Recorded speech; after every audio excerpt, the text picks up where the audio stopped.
This is the USL on ESPN Plus. A beautiful night on the West Coast at Championship Soccer Stadium as Orange County SC and Las Vegas Lights FC both vie for their first victory of the 2023 campaign. A pleasure to have you with us tonight alongside the former Manchester United keeper Gary Bailey. I'm AJ Ricketts, partner. Keys to the game tonight as both these clubs search for win number one. Yeah, in terms of Orange County, defensive balance have been so good going forward in trying to create opportunities. Haven't scored them all, but they have conceded late. In the last match against Tampa Bay, it was after the 80th minute from a set-piece flick on at the near post. And against Lewis City, there was a couple of very poor goals they gave away. So defensively, have to be better organized. And of course, for Las Vegas, they've got so much attacking talent, including Cubo Torres. Get him some service. Tonight's player to watch is presented by Omega Accounting. It's the goal scorer from last match for Orange County, Emil Nielsen, who had the early tally last week. Yeah, he took it very, very well. He turned so quickly. As soon as there was an error at the near post and they failed to clear it, Tampa Bay Rowdies, Emil Nielsen popped in a turn, stuck it in the back of the net. That's the quality they've been looking for and wanting, Orange County. Someone who's going to score a ton of goals alongside Milan Oluski. Let's take a look at the starting 11, partner, for Orange County, brought to you by Kimco Staffing. And there's plenty of firepower up front. Last year's Golden Boot winner on the left side, and Milan Oluski. A lot of offensive prowess here. Yeah, and no changes from the last match, and it was a good draw against Tampa Bay Rowdies, and a game which they really should have won. They were so unlucky at the end. So sort of solidity at the back. Nakim and Fox, their two new centre backs. Goalkeeper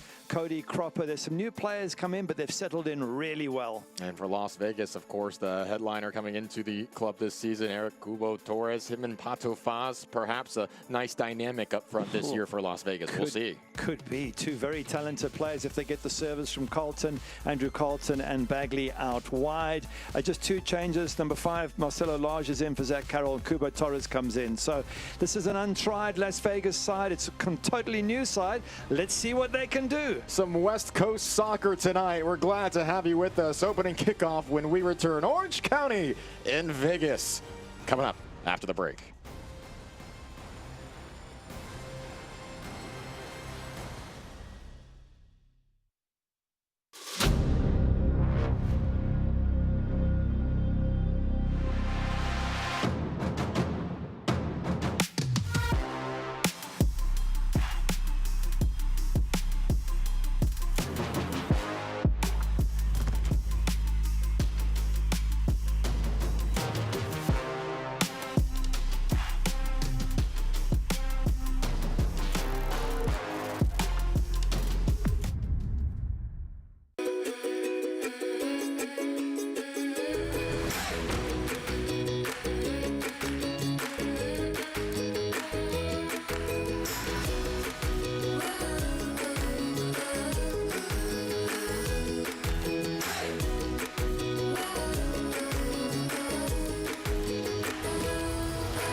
A few years ago, I was making cabinets and somebody gave this idea like, hey, why don't you make your beautiful doors to fit IKEA cabinets? You know, we care about everything that goes into making a door or a panel or a cabinet. Designing a kitchen or even remodeling it, it's a difficult process. We're here to kind of bridge that gap between the vision and realizing that goal. We're able to make everything in-house, handmade, handcrafted, beautiful product. Here in Irvine, there's something for everyone. You can satisfy your sweet tooth here or here. Cool off with freshly picked berries or catch some rays. Get some post-worthy views or rock out with your friends. Raise your adrenaline or just relax. It's master planned with you in mind. Irvine awaits. This match is presented by Hoag, the official hospital and healthcare partner of OCSC. By Omega Accounting Solutions, your ERC and tax specialist today, your trusted advisor tomorrow. And Northgate Market. Every visit has a story.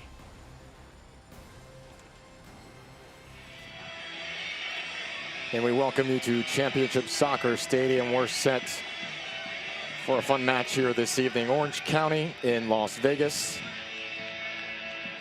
Just about set to get things going. here in Irvine. AJ Ricketts alongside former Man U keeper Gary Bailey. As we take a look at tonight's injury report, brought to you by Zulfgari Law. And Oloski continues to remain out for Orange County. Ocean Dina will not be in action today. We actually received a call-up to U.S. National Team U19s, I believe, with in Buenos Aires. So he will be heading down there. As Las Vegas will get us started in the Road Whites. Always a fun atmosphere at Championship Soccer Stadium. We are underway for a fun matchup tonight. Both of these clubs coming off a draw in their last match. Orange County conceding a late goal. And Las Vegas was the beneficiary of an own goal against Rio Grande Valley. Early on in that match, fourth minute, received a good bit of luck, but could not tack on another tally over the course of the remaining of the match and ended up in a draw themselves. Well, it was a draw away from home, so I guess they might consider that a decent draw there at RGV Toros. But yeah, you haven't scored a goal themselves yet, so is this the game in which they do it? And will it be Eric Cubo Torres, the man who was at Orange County last season? Will he be the man that does the damage against Orange County? Plenty of fans in this stadium, certainly well aware of his accomplishments, his time in California. Colton plays it in. It's Las Vegas on the front foot here early on in the first minute. Colton now towards the end line, looking to create space. Went down, no whistle, and this will be a goal kick for Orange County. It's difficult to know what to expect from Andrew Colton and the rest of the Las Vegas players. It's a completely new side, not a single player who played for Las Vegas Lights last year when they were really an LAFC 2 side. And all these new signings, Andrew Colton himself there coming in from San Diego, Cubo Torres as mentioned from Orange County, and then every other player has been signed up. So I can't even begin to tell you how good or bad this Las Vegas side is, but a 1-0 draw away at RGV Torres suggests that they're a pretty decent team. That is, to an extent, the nature of so many of these clubs in the league. There will be roster turnover, whether after success, as Orange County experienced in 2021, or after perhaps a more middling season than would be preferred, as Las Vegas experienced last year, just out of the playoff hunt. A playoff spot, I should say. They were certainly in the hunt. But there will be turnover year in and year out, and that is the challenge for Isidro Sanchez and Richard Chaplow to get that chemistry going as quickly as possible. Here's a shot from well outside the 18. First touch today for Torres, right towards Cody Cropper. Yeah, Cody Cropper, a good signing in goals for Orange County. So much experience, and they brought in two centre-backs, Marcus Nucky and Andrew Fox. They're beginning to settle in. Hashish Chatters, the youngster on the right-hand side. Carl Scott's come in, and Emil Nielsen. So, yeah, huge changes for Orange County as well. And Richard Chaplow is super keen to get a much, much better performance out of his team this year than he did last year. Chaplow has been really encouraged by the play. One of those players you mentioned, Ashish Chattha, UC Irvine grad who signed in January. He's getting another start here this evening. Plenty of playing time in the early portion of this season. This is played near side to Starfer. He's looking to be the recipient of a pass, but taken away by Oloski, last year's Golden Boot winner. He has not seen the scoring tally so far yet this season. You feel it's a matter of time. And he should have in the last match. He was so unlucky. Right. Oh, balls kicked off the line and great saves by the goalkeeper. And in the end, he was about to score the winner a minute from time. And Ocean Dina, his own player, got in the way. So how he didn't score, I don't know. Yeah, terrible luck on a couple of occasions for Orange County. Certainly deserving of the go-ahead score. But it was not to be. To be fair for Orange County, they played the two top teams in the East last year. Louisville City at home, which they gave away a couple of silly goals, and that cost them in a 3-1 defeat. And then Tampa Bay Rowdies, who they really should have beaten. So I'm not quite sure how good Orange County are yet. Yeah, their head coach really was impressed with a lot of their play, particularly the final 20 to 25 minutes in that opener against Tampa Bay, but referenced well too many defensive lapses over the course of that 3-1 defeat, as we have a player down for Las Vegas here. Some discussions between Pato and the referee here as to what exactly happened. But yeah, both teams hard to gauge just how good or not they are. Of course, over the course of the season, we'll find out for certain. Here's the slow-mo again. Coming together of feet, and in fact, it's the Orange County player who comes away with the ball, Ashish Chatter. So he won the ball, and it looks like it was a bit of a knock for Alejandro Metrano in the process. The referee's just going to drop it. No bookings, fortunately, because they did have a red card in the last match. Las Vegas, they had Anwar Ruma sent off 3 minutes at the end for 2 yellows, and he was a sub. And he'd been on the sort of pitch for a short while. Metrano recently played in the first division in Venezuela, his native country. Villanueva ahead of that to Olaski. Orange County possessing out of the back here.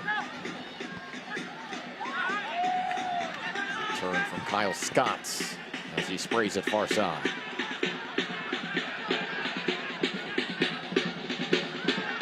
Now run from Orange County here, just a bit too strong. It'll be a throw-in.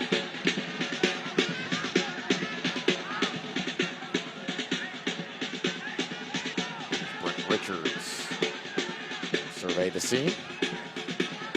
He was the man who set up the assist for Kevin Partida in that equalizer against Luz City before they went on to lose 3-1. He's done really well bombing down that right-hand side.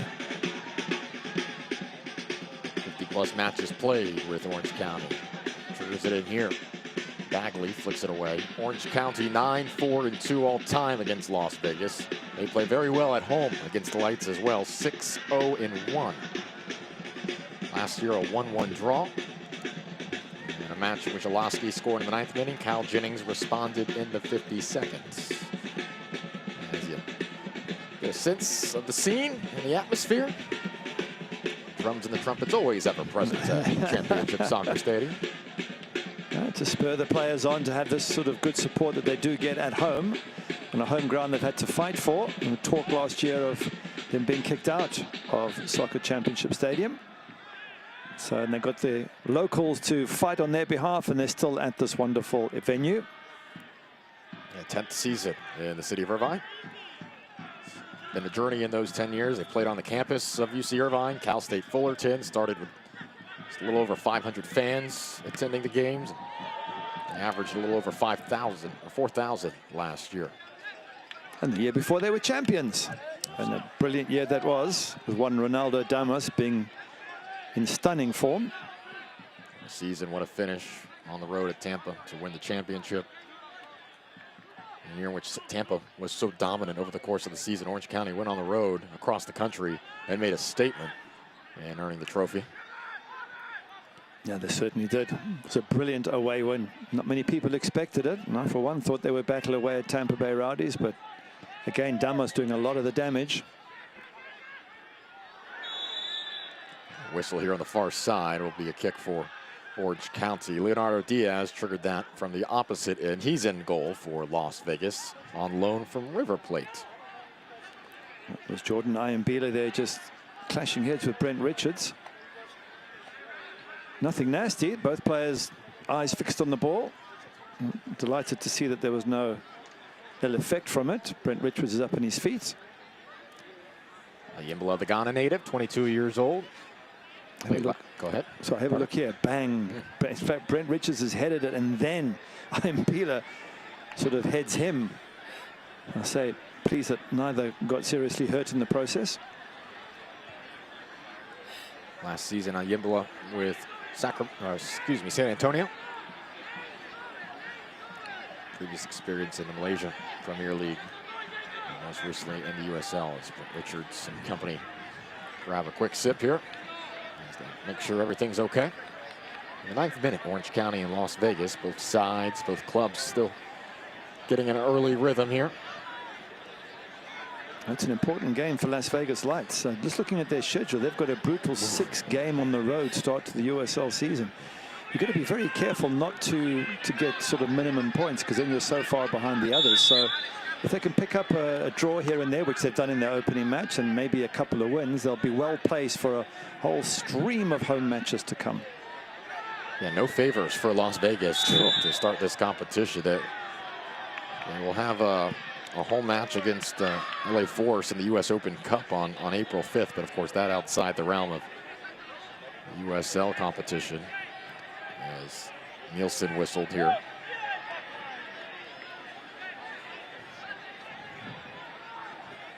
Talk about being thrown into the fire. A lot of new pieces, figuring out the puzzle of this new roster. Spending plenty of time on the road. Richards being harassed here.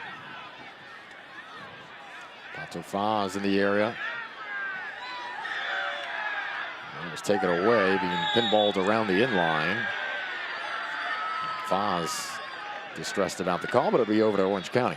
With an incredibly innocent look on his face. And he was a useful player for Detroit City last year. He certainly was. Yeah, he can cause problems. Got a couple of big players, even looking at Jordan Ayambila. He's a tall unit. Pato's big. Eric Kubo Torres can jump off the ground. He's got a great leap. So they're going to be a danger from set pieces and in the air. Pato Faz, second leading scorer for Detroit City last year, had 8 goals. Obviously, Kubo Torres' career has been well chronicled. Andrew Carlton along the front. He's the team captain. He's played plenty of experience with the U.S. men's national youth teams. There's some pieces here for Las Vegas. We'll get them down in a moment. We have a player down for Orange County. Is that Richards? No, that's Nackham. Marcus Nackham, the Norwegian, who was brought in to help bolster a back line that had its deficiencies last season. Only kept 3 clean sheets all of 2022. Andrew Chaplow was much more encouraged by what he saw last match, aside from that late concession. Yep, it's 2 very good centre backs in Marcus Nackham and Andrew Fox, and extremely good goalkeeper behind. Let's have a look here. Was there a clash of heads or maybe an elbow into the ribs by the look of it? So certainly Las Vegas Lights have been physical. Brent Richards has been nutted on the head and pushed, so they're getting knocked around at the back a little bit, Orange County. And maybe this is because if you look at Las Vegas Lights in the years gone by, as often as last season as a 2-side, really, they were young players. They weren't very physical. They were easily pushed about.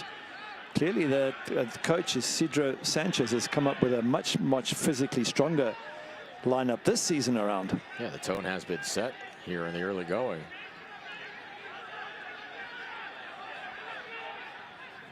Last match against RGV, scored in that 4th minute. We're not able to add another tally over the course of that game.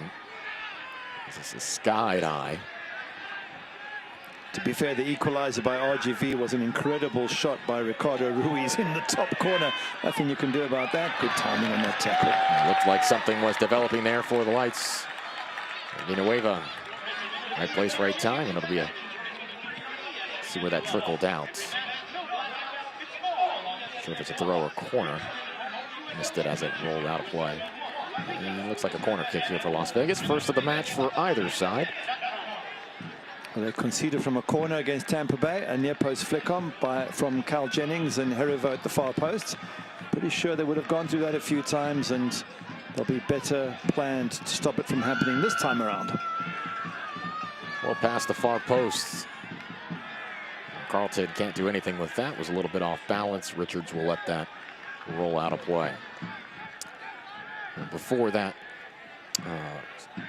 before Nackham was down, I was referencing the new additions to Las Vegas between Faz, Carlton, U.S. men's national team experience. Torres, a distinguished career there. You know, it's always tough to put those new pieces together, but there is skill and there is talent throughout this Las Vegas Lights front third. What have you thought about their additions, and does it bode well here moving forward? It's a small sample size here through 2 games, but on paper, it's like a very capable unit. It does. As I say, until I see more of them, it's hard to make a full-on comment. Tyler Bagley, he spent time at Inter Miami, so he's got to be useful. Yeah. Andres Jimenez in midfield came from Envigado in Colombia, so they've all got very good CV backgrounds. And only time will tell whether they can gel together as a team. It is a real unknown, and I'm sure Richard Chaplow was struggling to figure out, you know, how to prepare for this team, because they've got 1 game against RGV, and that's all the manager has to go on from the opposition side. Orange County, edge of the area, just trickled off of the leg of Nielsen. Him and Olaski were pretty close together. Dylan Powers now recovers. Push forward. Villanueva making a run on the near side. Nielsen taps it far. Kyle Scott's surrounded by a pair of white jerseys. Partita. Good interplay here from Orange County.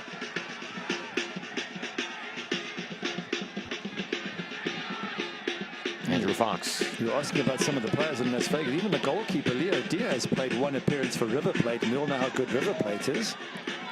Lasky battling. Scott chipped him. That was read well by Ayambola. Yeah, that appearance for River Plate's a story Diaz will have to tell his family for years to come. That was during the time when COVID protocols were rampant, and the first 4 choice keepers for River Plate all in protocols. So the number 5 keeper called into duty, and he had himself a terrific match. Did concede an 11th minute goal, but after that, save after save against some Argentine legends. It eventually went to PKs, and no shame in going down against Boca Juniors. A memory to tell, and he's on loan here this year. Nearly just one pass away. And then that'll be a foul on Powers. Orange County starting to show a little bit more in the attacking third. It's given against Powers, although he looks like he took a knock in a very sensitive area in the process. Going to tackle Cubo Torres. And he's already, he missed the second match through concussion. He got concussion, I think, at the end of the first game against Lou City. Had to miss the next one. There was a stray boot coming up that caught him in a delicate area. But back after the concussion protocol is Dylan Powers, and a crucial defensive midfield player for Orange County. It really serves as a strong connection between that front and back line. Last year, 1 goal, 1 assist, and 15 appearances. The Notre Dame product.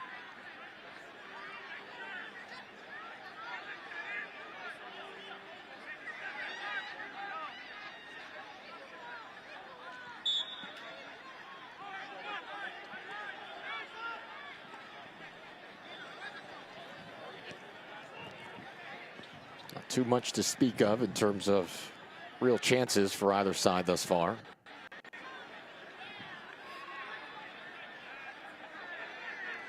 It's a long ball up, but they've got some, as mentioned, they've got some big boys up front, so they feel that that is one route they can take. Big, huge lump up the pitch.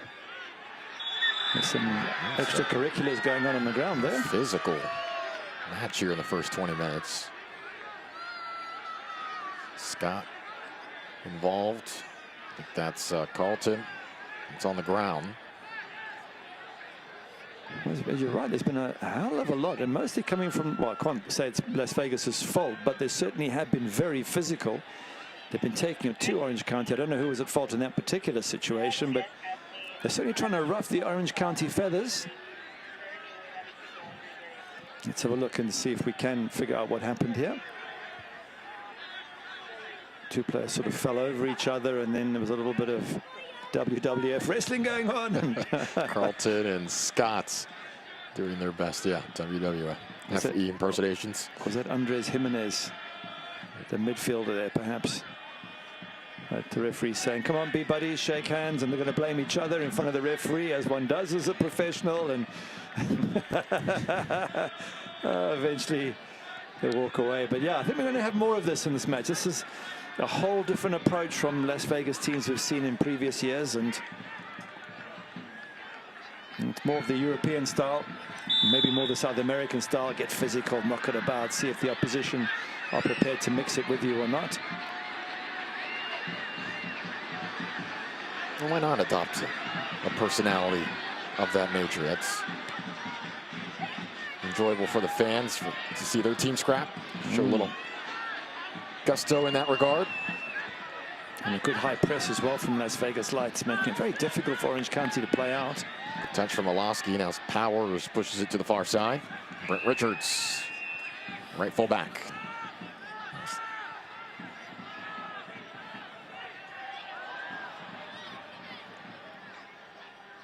Carlton. And a foul on Orange County. Going against Kevin Partita. Yeah, goal scorer in that opening match against Lucidian. What a goal he scored. Brent Richards with the pass, but he stuck that right in the top corner. Fantastic goal there from the midfielder, and no doubt he'll be looking to do something similar. Let's have a look here. Was there any holding? Was there any? Yeah, he's got his shirt. Grabs the back of the jersey with the left hand. And then pleads total innocence. It's obligatory. Bashu.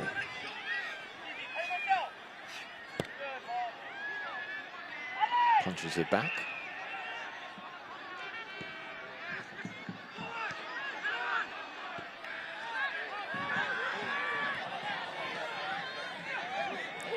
No doubt through 20 minutes of this match, the physical nature of the game stands out.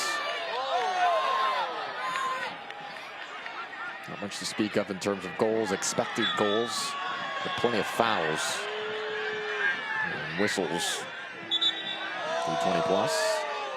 Powers again in the area. No card has been issued to either side. Not yet, but I think it's imminent. I think there's been too many fouls, and there's been a couple of lunges in, tackles. There was one a moment ago that nearly caught Dylan Powers. He managed to jump over the tackle.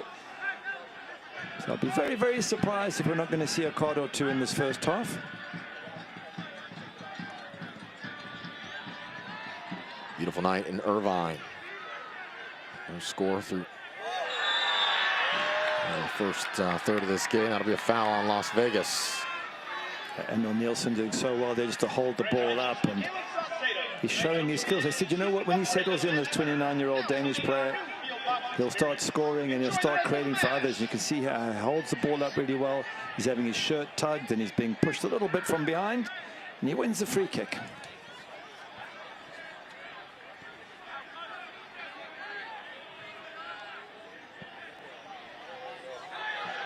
Nielsen has spent the entirety of his career in Denmark, made 84 appearances in the Danish First Division last year, 22 goals, 10 assists, was signed this January. We were talking with Rich Chaplau about him, and he's just really pleased with his adjustment, the leadership he's showing in his early time here with Orange County. Adding him to the attack with Olowski brings a new dynamic as this rolls out. And I think you asked him, Richard Chaplau, the coach, whether he shared his experiences of traveling and what it was like, and he said he did. He said he's had to settle in a new place, in a new country with different culture, you know, bring a wife or a partner with, and you want to be happy. And he said he's also got to explain to him the different climatic conditions when you travel around America, etc. So his experience in playing abroad, Richard Chaplau, has sort of helped him welcome his new players and explain to them what they have to expect. Chaplau's a person himself who had a very similar dynamic overseas for a number of years, and coming over here from Southampton, playing for Orange County. And he said, to be fair, that's the shared experience of a lot of players who make this journey to the States, coming from overseas.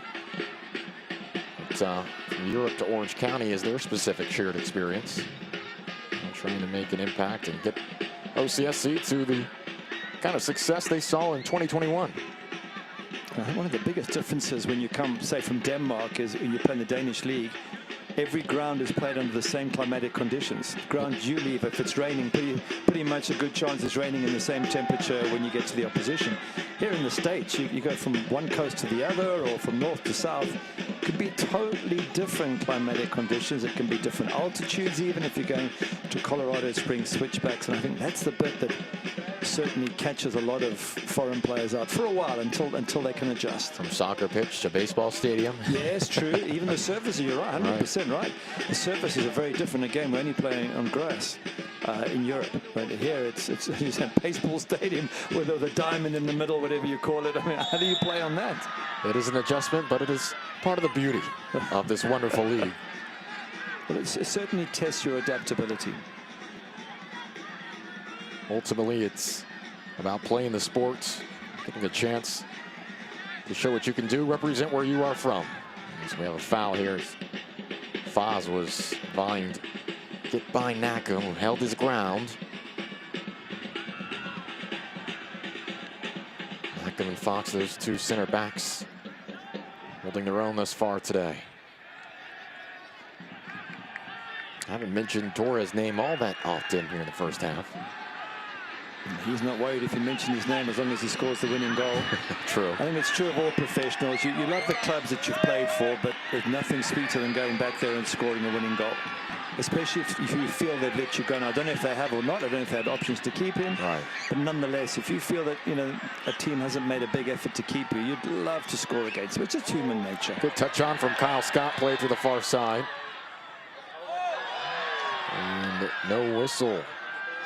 This play continues, and it's back to Las Vegas. This crowd antsy for a shot on goal. As you take a look at the manager for Orange County, Richard Chaplow. I don't know many managers in world football who've won a title and then finished bottom the following year. I can't imagine what for him must have been the two extremes of emotions. But it really is an extreme. I mean, normally if you win a championship following season, you might finish as low as 5th or 6th at worst. But to finish bottom, and it's a tough one. And it does put him under pressure. I think, you know, you have to be honest about it and say if things don't go well in the opening of this season, then there's going to be question marks about his future after last season's poor performance. But you know, he's got so many good players now, Richard. You really feel that he'll put it all together and that this Orange County team will be a lot better this season. There is perhaps a sense of urgency, but also a sense of encouragement at what this roster and the makeup of it can achieve together. As we get another look here on that latest whistle. Just bowling over Torres. And you see the pleading for a card. We mentioned this a few minutes ago. He says 1, 2, 3, 4. How many fouls until a card? Yeah, he did well to step across the defender as well. He almost stepped into the defender and won himself the free kick. But free kick it is in a dangerous position. Too many set pieces this evening. Let's see if Las Vegas can take advantage here.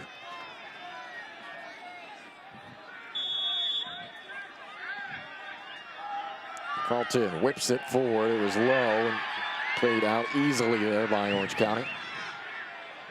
Wolowski makes a run. Bagley has it. It's a poor free kick from Andrew Carlton. You've got to get it over the first man and give. Everyone's got moved up. All your big guys are in the center. You've got a whole ton of 6-foot+ central defenders in there, and you can't get it past the first player.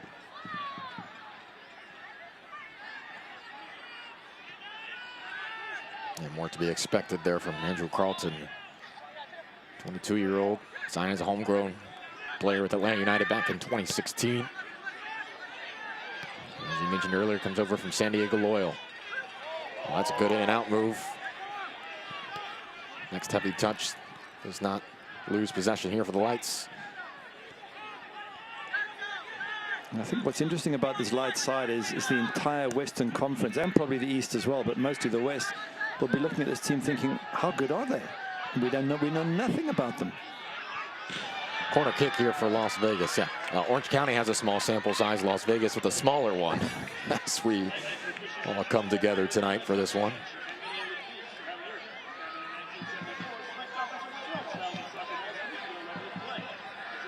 See if Carlton can provide better service here from the near side. See Coach Sanchez.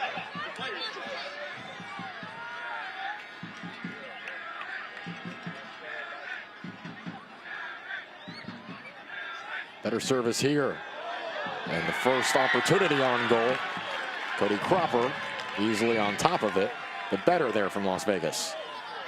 Yeah, at least there was something. It was on target. Didn't have a lot of pace. Was never going to give the goalkeeper much of a problem. But, you know, almost half an hour into this match, and you've got to say Las Vegas look strong, look sharp, look quick, look dangerous.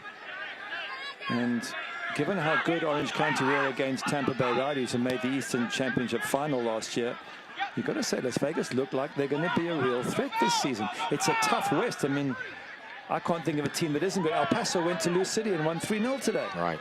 So is there a weak team in the West? Well, I can't see it yet. Of course, Lou City, if you're unfamiliar, has been one of the standard bearers in the East for quite some time now.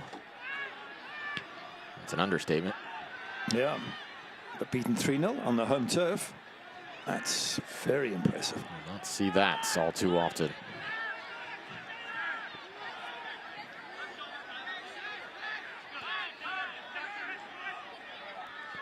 Orange County without a shot yet to their tally.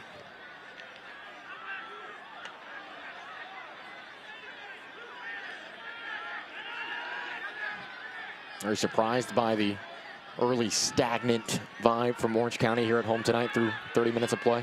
Yeah, I mean, if I didn't know better, I'd think that Las Vegas Lights were the home side and Orange County were just here defending and trying to get into the game. Because, as you say, haven't had a shot on target, haven't got forward hardly at all. Sure. It's been all Las Vegas Lights. They've been physically aggressive and maybe even dominant. And but there's a long way to go yet. I mean, sort of 1/3 of the way through the match. But again, as we talked about the quality of each of their players, you're thinking, wow, there's quality on the pitch. If it starts to gel, are we looking at a playoff team in Las Vegas Lights? Very possibly so. And plenty more to be determined today with an hour left of this match. But perhaps with 1 or 2 less matches played than most teams in the league, going on the road, a 1-1 draw, just not enough to generate headlines of what this team may have, as this is sent in and headed well away from goal. But another set piece and corner kick upcoming here as Carlton will walk over to the side. Yeah, that cross coming in from another new player, Lucas Staffer, 27-year-old from Carl Zeiss Jena in Germany. Started off at New York Red Bulls, but some good overseas experience. The Orange County fans, wonderful as they always are, they're in the mood. Great to see.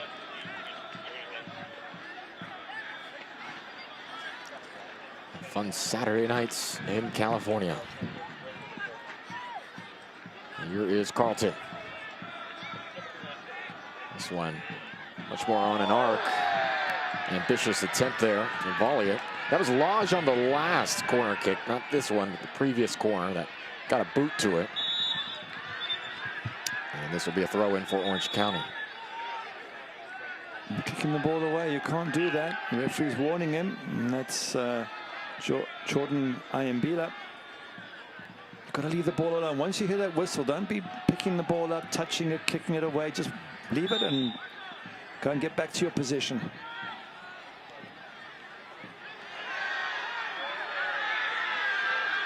I think Nielsen went down there to no avail as Kyle Scott chases.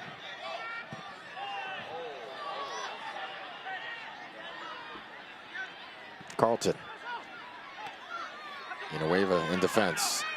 Foz pushes it to the near side. Stoffer earns a throw in. Alex Villanueva played every game last year, the only player on Orange County to do so. He's a good young player, just 20 years of age. Great future ahead of him. This will be a corner kick, not a throw in. Apologize as Carlton walks back over. Yeah, Villanueva and Lancaster. They'd have 2 appearances for Seattle Sounders in 2021. Carlton staying busy on these set pieces. Bagley. Straight to Orange County. Villanueva sends it ahead.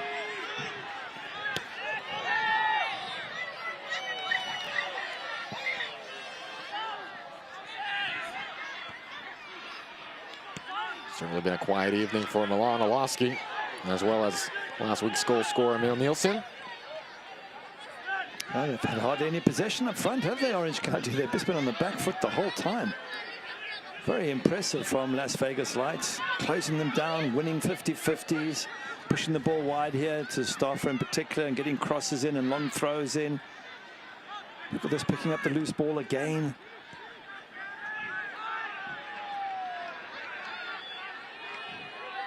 Villanueva will let it go. Yeah, Yimbala, Matrano, Lodge, Staffer, done well along the back.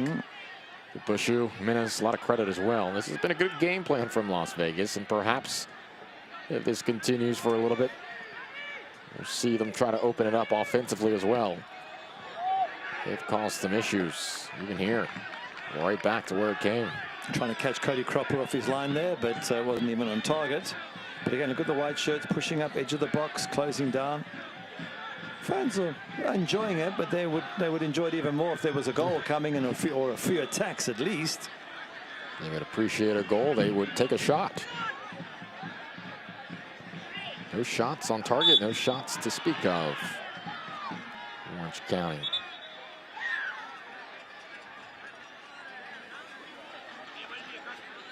The referee Alexis De Silva has done well so far, but Had a lot to do in terms of blowing whistles and giving free kicks. It seems to have quietened down the last 10 minutes, though. It was a very physical opening 20 minutes or so, but it hasn't been as many free kicks. That aspect has cooled down just a tad.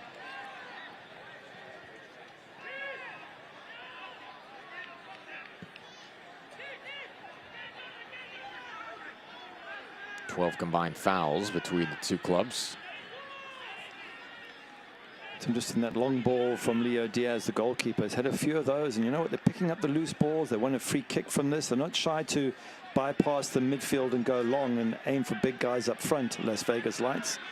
And that's also what's put so much pressure on this Orange County side. Scott went down. He wanted a whistle near midfield. So did the crowd. None given. Starford goes to Bashu. Now Bagley.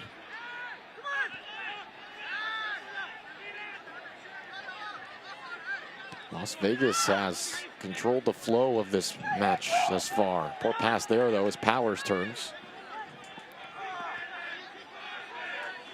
And nothing going for either side, though, through 35+ minutes of play. Fans, Cabanas are back again for the 2023 OCSC season. So don't miss out on the fun and exclusive amenities they have to offer. These cabanas were designed specifically with group outings in mind and include 20 match tickets and a private bar for you and your guests. Book your premium experience today at orangecounty.com/premium. Here's Villanueva. Desperate to create something here for Orange County as the first half starts to wind down. Full back for OCSC earns a throw-in, or does he? So go over to Vegas. Did well there for Villanueva, but at some point you've got to get the cross into the box. Good skills, beats his man, came back, tried to beat him a second time. Lucas Stafford turning out to be a hard player to beat down that left-hand side for Orange County. Stafford, the right back, a Kentucky native, played at Creighton and Omaha. Perhaps might be checking in on his basketball team's score at the half. Playing tonight in the Elite Eights, a proud Jay. Approaching the 38th minutes here in California. Woloski will switch sides here.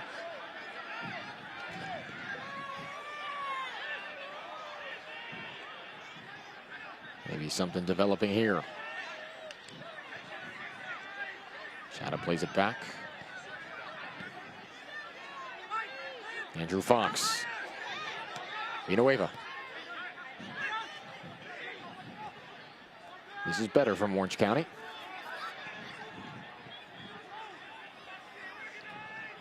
And just to hold possession for a moment or so.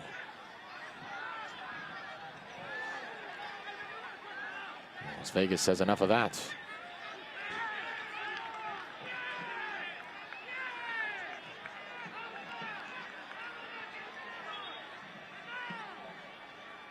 That's frustrating for Las Vegas Lights. Sorry, for Orange County. I was going to say it's been very good for Las Vegas Lights and Isidro Sanchez there. Yeah, Gary, I don't know if Orange County would have been considered heavy favorites heading into this match, but I certainly think it's surprising that the extent to which Las Vegas has controlled the physicality, possession, and it kind of imposed their will despite the 0-0 scoreline.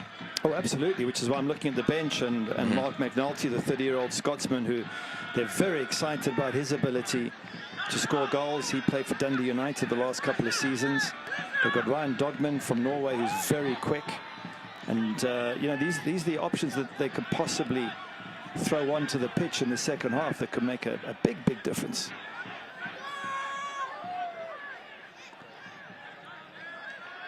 Plenty of time for this script to flip. Orange County, let's see what they can generate in the final 7+ minutes of half number 1 here.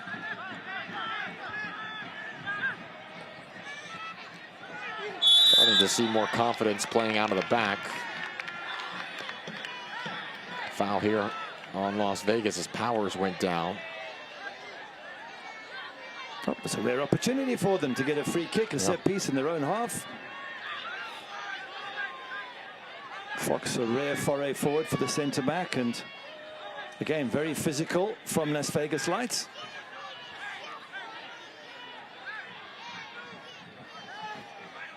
Powers, who's so solid as that defensive midfielder.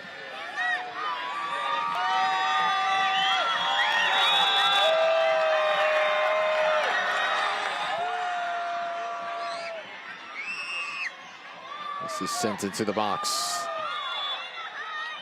A foul going against Orange County. Back over to Las Vegas, who last year finished 1 point behind Oakland for that final playoff spot in the West. Danny Trejo at 14 goals, Jennings with 11. Neither is with the club anymore. We've talked about the new additions as we've seen one of the few opportunities for Orange County to contest inside the box. Nackham issued with the infraction.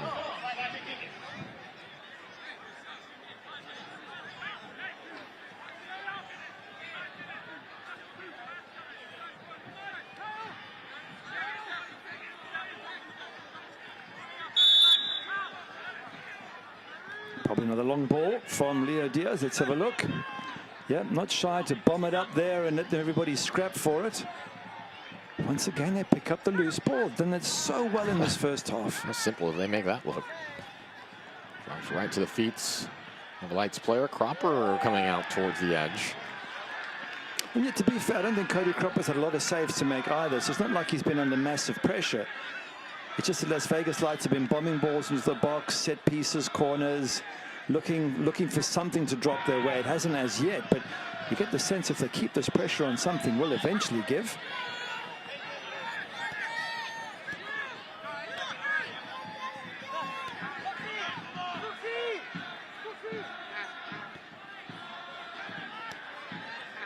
There's Scott.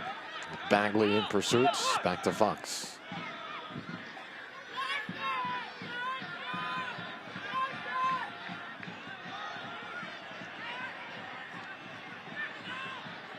That connection to the attacking third not working. Partida chases back.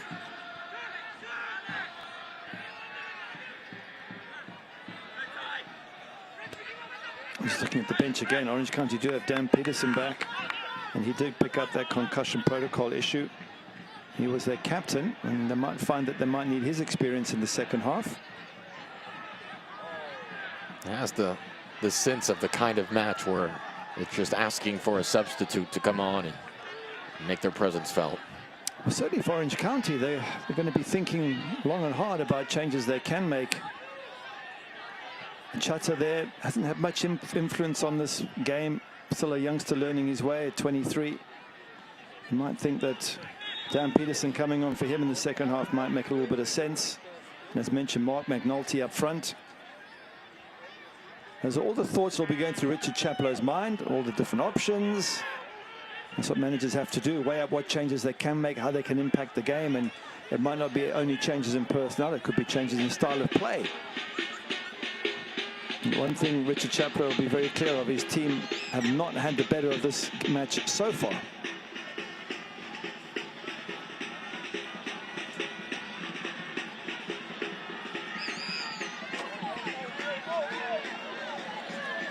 Played near side here from Vegas, trying to save it before the end line. That's a terrific cross. Oh, it's the opener in the 44th. That's sensational, and it's Torres opening his account with Las Vegas. Well, we spoke about it. We said it could be Eric Kubo Torres coming back to the team he was with last year and scoring goals for that team last year and might get a winner. But what a cross that was put in. That came from the right-hand side, I think from Lucas Stafford. Brilliant, because he was struggling to get to the touchline. And he's whipped that back with pace as well. But who was marking Kubo Torres? That's the big question here. And they've been threatening Las Vegas. We've spoken about it. We suggested this pressure would develop something. But look here, he's struggling to get it there, Stafford. And then he just whips it back. And Kubo Torres gets in front of both those central defenders. Ball just stays in play. Torres there and puts it past Cody Cropper. Gets a hand to it but can't keep it out.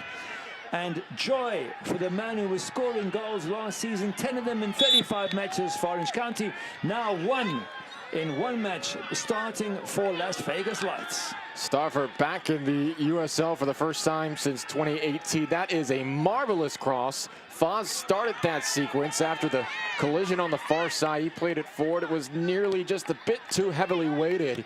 But Stauffer, great speed, chased it down, and Cubo Torres did the rest. 1-0 Las Vegas. Here towards the end of the first half, we'll have 3 minutes of stoppage time. That is an electric sequence in a match that has otherwise had a ho-hum vibe to it here, partner.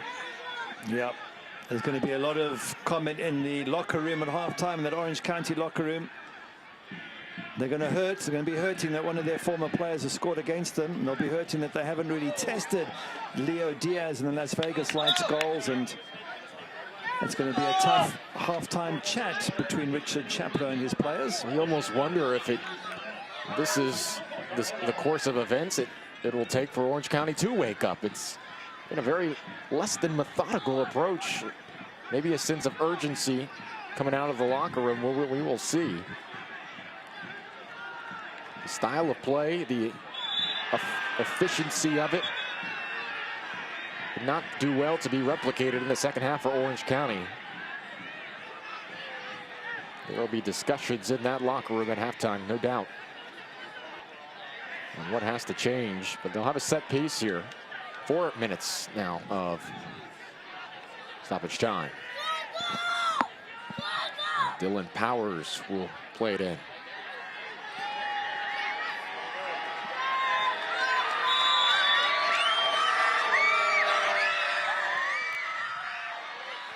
Good ball in, headed out.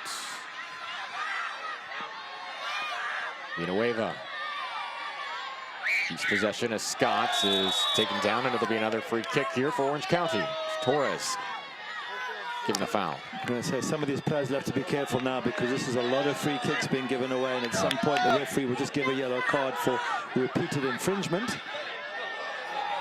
Orange County quickly, they slide it near side. Villanueva chasing, retrieves. Back to Kyle Scott. Orange County would love to level before the locker room here. Partida, nice chip near side. That'll play for an Orange County corner. And this is the first corner kick for OCSC this evening. It's an OCSC corner. It's Leo Diaz, 23-year-old Argentinian. As you said, with that one incredible match for River Plate on his CV that he'll never forget. And the big signboard saying getting loud, and that's what the Orange County fans are doing. They'll get louder if the ball hits the back of the net, that's for certain. Rare moments of excitement here in Irvine. False start here. Head official Alexis De Silva with a quick word for the back line. Powers is ready now. They play it shorts. Off the training ground. Powers plays it low. A beautiful sequence. Not enough on the shot from Scott. Las Vegas able to clear. It was well designed as Bagley looks to get forward. Partida with the foul. And this will be the first booking of the match as that stopped a potential opportunity for Vegas. That's our first yellow card of the match. Tyler Bagley, some good little skills out wide there. Took the ball extremely well. This is so well worked going there in the back heel. That was all pre-planned. Knocking it back was pre-planned. That shot they just blocked. Maybe could have put a bit more power behind that, Kyle Scott. But the counter-attack, that first touch there, controls it, beats his man, and then gets a tug, not once, twice, but maybe 3 times on the arm and goes down. And fair enough, yellow card. It's been coming the entire first half and eventually arrives. Bagley may have been off to the races without that tug down from Partida. How about this? Las Vegas have avoided defeat their last 14 matches when scoring the opening goal. That dates back to September 26th, 2021.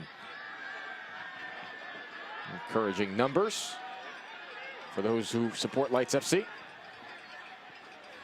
It's just a totally different team now, so it's hard to know whether those stats would apply to this team.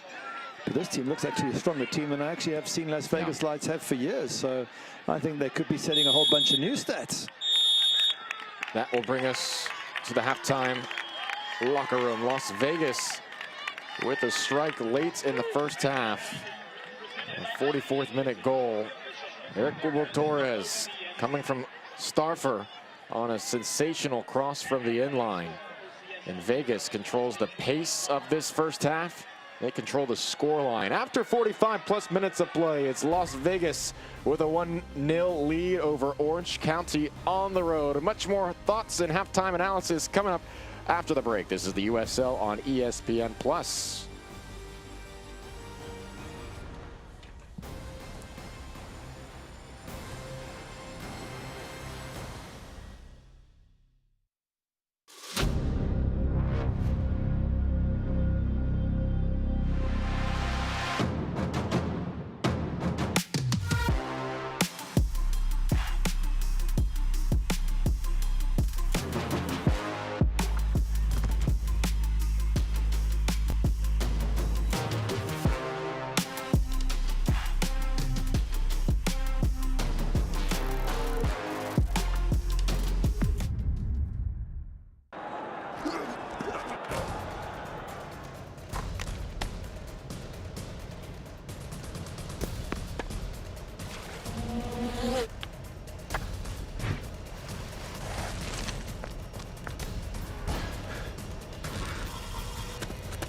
At Hoag Orthopedic Institute, there's no one better at getting you back to you. Orthopedics and spine, it's all we do. Here in Irvine, there's something for everyone. You can satisfy your sweet tooth here or here. Cool off with freshly picked berries or catch some rays. Get some post-worthy views or rock out with your friends. Raise your adrenaline or just relax. It's master planned with you in mind. Irvine awaits. Here in Irvine, there's something for everyone. You can satisfy your sweet tooth here or here. Cool off with freshly picked berries or catch some rays. Get some post-worthy views or rock out with your friends. Raise your adrenaline or just relax. It's master planned with you in mind. Irvine awaits. Well, the halftime advantage goes to Las Vegas on the road. Perhaps not the favorites heading into this match, but controlling the pace, the tempo, and the score after 45+ minutes of play. Alongside former Manchester United keeper Gary Bailey, AJ Ricketts, a pleasure to be alongside you. Let's take a look at some of the action around the USL from the past 24 hours. We start with Pittsburgh and Miami in the 24th minute. Kyle Murphy gets inside the box and finishes from there as Miami FC got the first goal. He's a natural goal scorer, isn't he, Kyle Murphy? And been looking for him to respond more. Last season didn't quite do it for us, but hopefully this season will be the season we see the best of Kyle Murphy and gets Miami FC onto the lead. But they've been struggling to close out games, Miami FC, and this match was no different.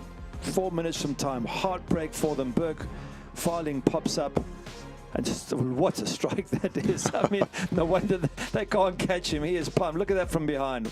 Brilliant.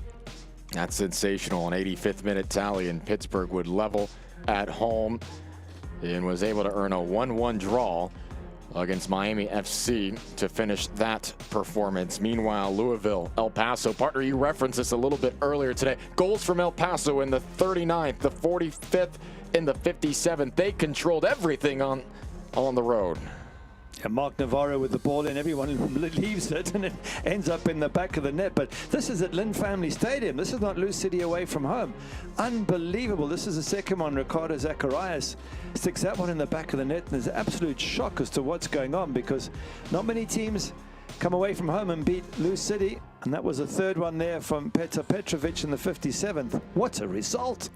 Lou City, remember that 3-1 win to start this season, but humbled here against El Paso 3-0 in the typically friendly confines of Louisville, Kentucky. Let's take a look at the Eastern Conference standings, brought to you by IPA Physio. Birmingham Legion with 7 points at the top of the table currently. Lou City still with 6 points. They'll be just fine moving forward. Your impressions of the start here of the season here in the Eastern Conference? Well, it's more the teams at the bottom that amaze me. Tampa Bay Rowdies, third from bottom, really. Memphis came second last year, absolute bottom. Miami FC's down there, and Loudoun's in the middle somewhere. And Indy, by the way, keep an eye on them. Only played twice, got 4 points. Much more coming up after the break here on ESPN+.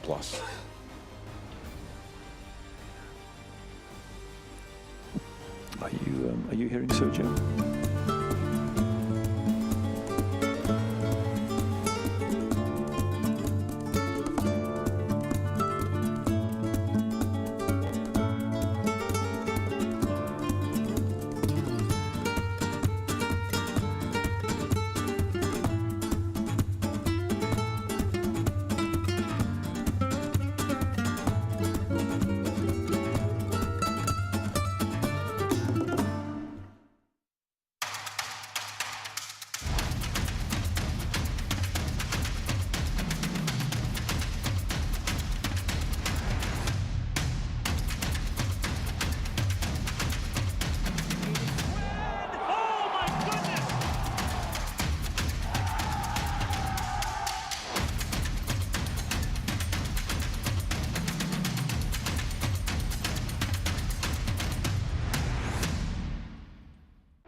We all have goals.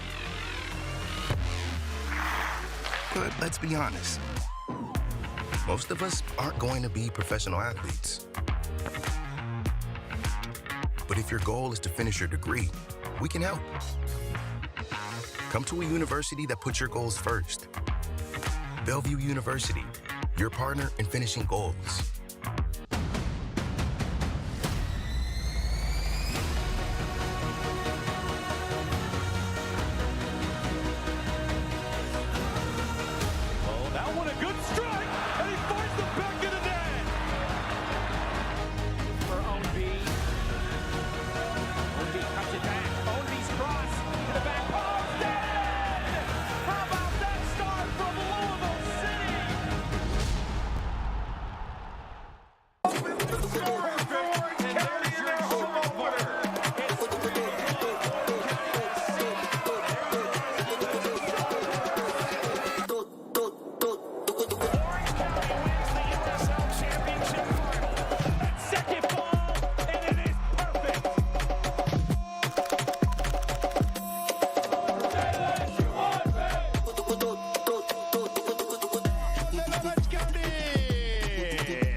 Fun nights here at Championship Soccer Stadium, although the fans would like a little bit more to cheer for offensively from their club. It's a 1-0 deficit for the home side, Orange County, against Las Vegas Lights, as another weekend of USL action underway. Let's take a look around the league tonight. It's an action-packed evening, of course, in the USL. As we take a look at our live league scores for our upcoming schedule. We referenced that Pittsburgh-Miami game a little bit earlier, and El Paso all over Lou City as well. RGV Monterey Bay level. Birmingham Legion picks up that 1-0 win, and Detroit falls to Indy 11. Anything stand out to you here, partner? Yeah, Indy 11 away from home. They drew at Tampa Bay away. They've beaten Detroit City away. They got 4 points from 2 matches. That's a great start. Birmingham Legion top of the table. Good start from them as well.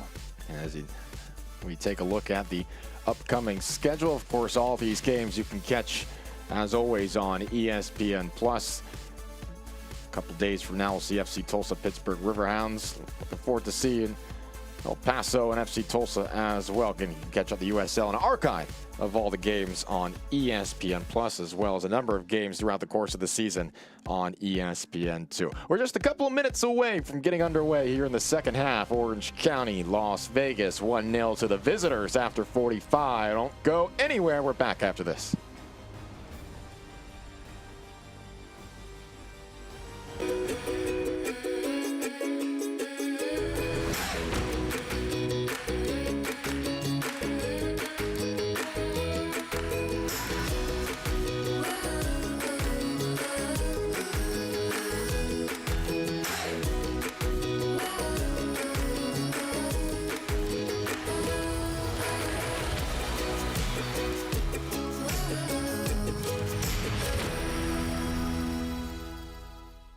few years ago, I was making cabinets and somebody gave this idea like, hey, why don't you make your beautiful doors to fit IKEA cabinets? You know, we care about everything that goes into making a door or a panel or a cabinet. Designing a kitchen or even remodeling it, it's a difficult process. We're here to kind of bridge that gap between the vision and realizing that goal. We're able to make everything in-house, handmade, handcrafted, beautiful product.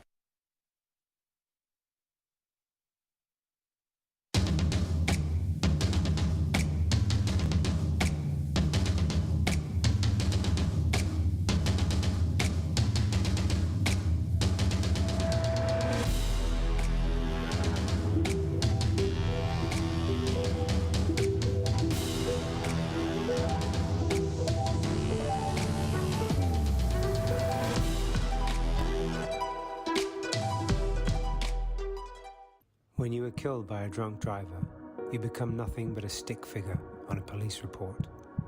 Your death will be a story never to be told by you, and justice will never be served.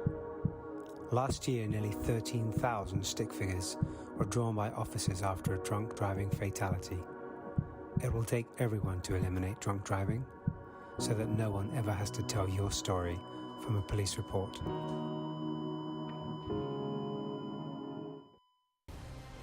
This match is presented by West Coast Hibachi. Tasty hibachi-style cooking made from fresh and local ingredients. And once again, the Noah Bernadette Foundation wants to remind fans to never drive drunk and make sure to get home safely.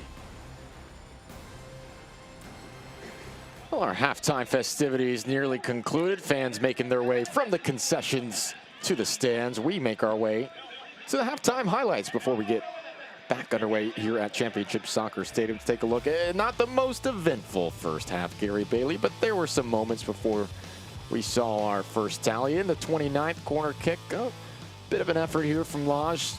Nothing Cody Cropper can't deal with, but it was after that when Las Vegas was able to create something on a beautiful run from the inline to get another look at Lodge there.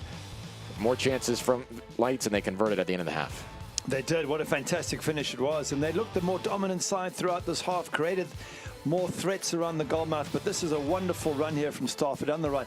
To get this ball back with the pace he did was brilliant. And Kubo Torres has got ahead of both central defenders and finished it off.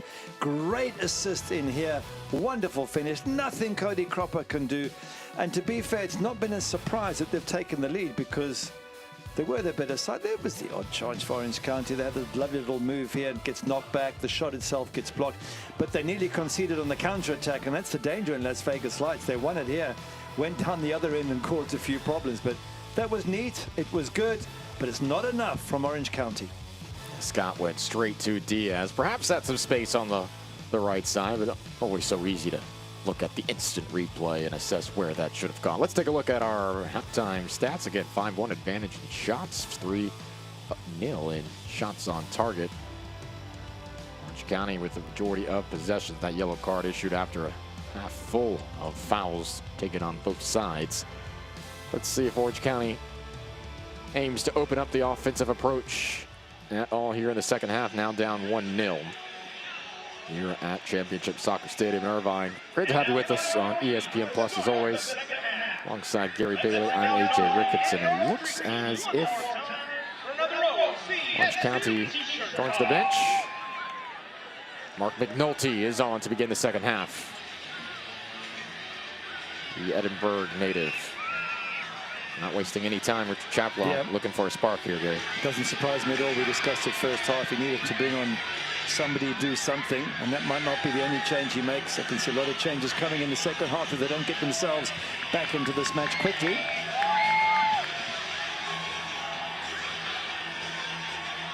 Trying to get a word on who McNulty subbed in for. Pato Faz had just 7 touches in that first half, but one of them was a very important one as he pushed it up the field for that eventual start for assist as we're back underway here in the second half. Yeah, I'm guessing it was Ashish Chatter. He was the player I picked out before half-time as the one most likely to move aside for any changes. Hadn't really impacted the game much, but we'll wait for confirmation on that. That's just guesswork at the moment on my side.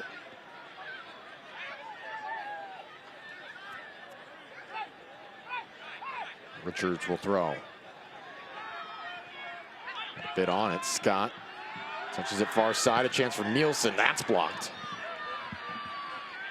He's loading up for it, and now that trickles out to midfield. Las Vegas looking to advance. Snuffed out. Knackham played it back. Now near side. Richards. University of Washington products. Richards previously spent some time with Timbers 2.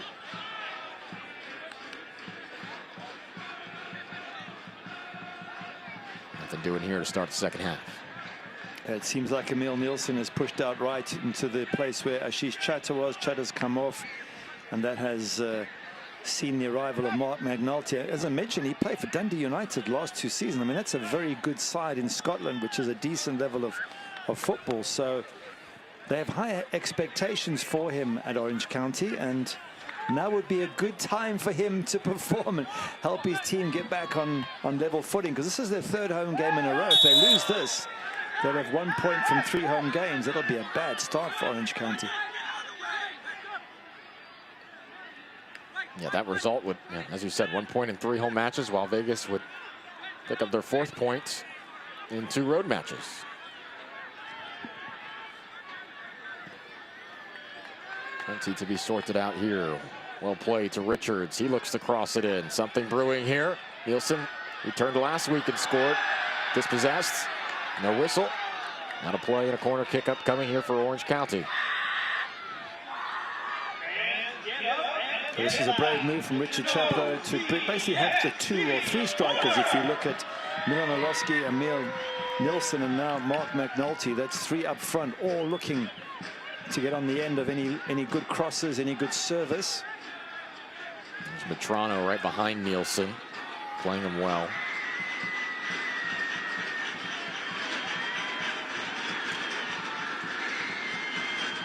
Powers to take the corner kick. Line drive. Carlton with the header away. And that is going back over to Lights. Ayambola advancing. Space to operate with. And Partida steps in front, pushes it back, and Cromper will not be able to save it. So a corner kick here to Lights. Vegas has shown a proclivity for the counterattack tonight. Yeah, very good in the counterattack, very quick. And they've created a few chances. Looking at the expected goals at half-time, 0.19 for Las Vegas, so they've done well to score. Haven't had a huge amount, but for Orange County, 0.04, which is basically nothing. Yeah. And that's why Mark McNulty's come on. They've got to have a few efforts at goal. But right now, focus for Orange County is on defending.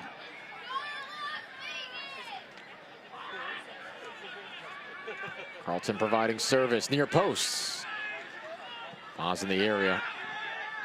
Ended away as Bagley retrieves. Lights unbeaten in their last 9 USL matches when leading at the half. 8 wins, 1 draw. Again, a much different roster than many of the players who helped accumulate that mark. Something to evaluate.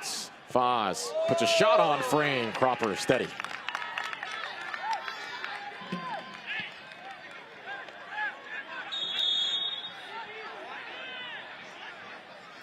Cody Cropper's just complaining because Pato Faz raised a foot as he was about to kick it and just put him off. He thought there might be contact. Have a look at this again. Well, this is the actual shot coming in from Faz, straight at the goalkeeper. A couple of bodies moving in front of him. And Faz might even have, I don't know, picked up a yellow card for that, but you can't impede the goalkeeper from distributing the ball. I think Cuba Torres is debating the issue with the ref. Oh, it's Torres who got it. A goal and a yellow tonight for Cubo Torres. Here we have a look at Cubo Torres there. Go to, well, he didn't actually raise his foot. He just sort of stepped in towards the goalkeeper. It's like, I don't understand why Torres is upset. I thought he raised a foot. He didn't. He's saying, well, I can't even stand next to the goalkeeper. That's not putting him off, surely. I think he might have a point. Feels a bit harsh. It does, but, you know, referees only get a one chance to see it. And the ref could have been looking somewhere else and glance back and seen the goalkeeper mishit the ball and complain. And so I do sympathize with with referees, without VAR these days. You know, when we watch overseas football and there's VAR, we can see everything the players do. But without that, referees have to have eyes in the back of their head to see even half of what goes on. Torres did take a half step towards Cropper, and maybe live it feels like if that is a lunge to the naked eye in real time, I almost understand. But again, the benefit, slow motion replay, it's the faintest of motions towards Cody Cropper, and with all the physicality we've seen today, it's ironic to me, Gary, that is what warrants a yellow. It's a good point, actually. The yellow, he didn't even touch him in that regard. Granted, it is the keeper. I know it's different, but still, I think even if you get in front of the keeper, if you raise a foot, certainly. But I don't think that really warranted a yellow. But again, you know, we have the benefit of seeing it 2 or 3 times. Referees don't. They have to make an immediate call. And they won't always get it 100% right, but I think we understand that. And it's like a problem there. Yeah, Matrano went down and needing some assistance off. And that's a problem for Lights. He's not moving very well at all. He's gonna be subbed out here.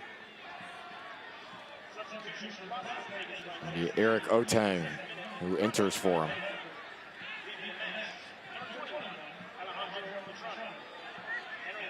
He joins after competing in Finland. 36 appearances in the top flight Finnish league over the last 2 seasons. Otang is in. Matrano's evening has come to a conclusion. We hope he is okay.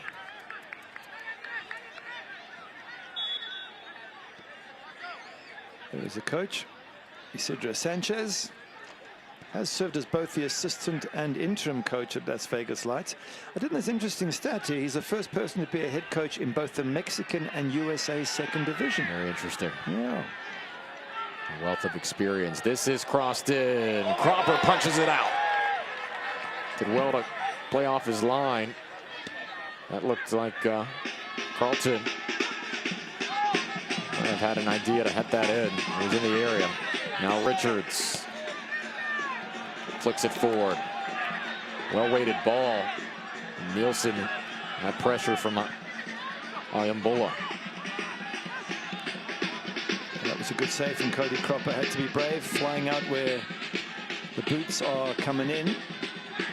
And you're always likely to get kicked in the head if you're coming out low down as a goalkeeper. So good save from Cody Cropper. Villanueva looking to contribute offensively. Bagley.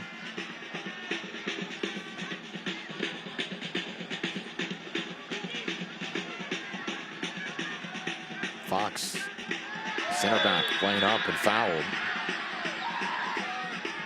This is better from Orange County second half. They're much more on the front foot here. They look more dangerous. Chipped in ahead. Ayambola there defensively. Oh, that's a great touch, and he earns himself plenty of space. Vegas playing forward now. Center play to the far side. Loading up and deflected out.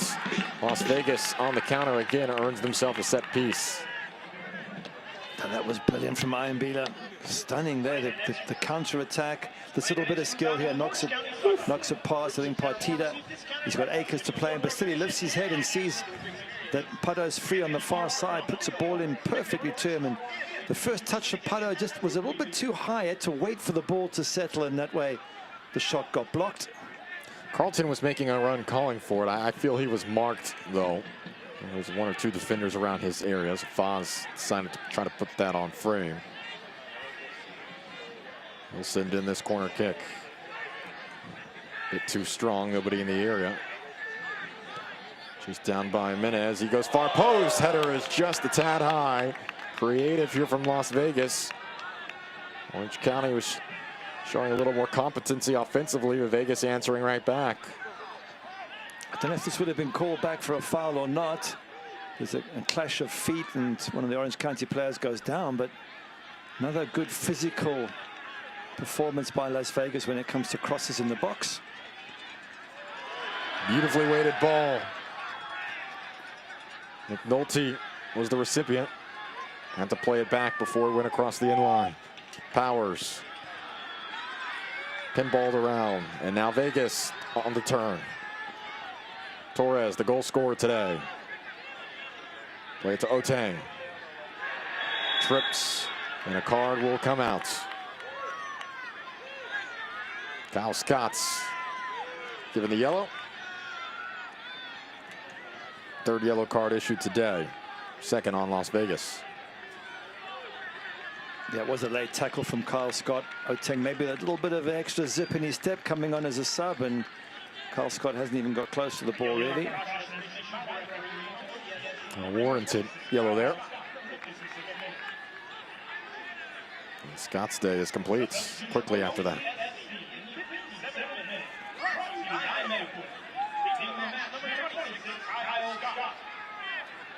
Daniel Peterson, player you mentioned.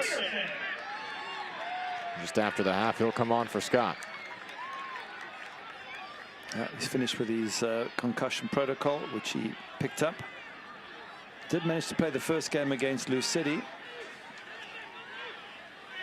But he's their captain at the start of the season, Dan Peterson, so they'll need all his ability, knowledge, skills, experience to play a part here today. So that's the second substitution here for Orange County.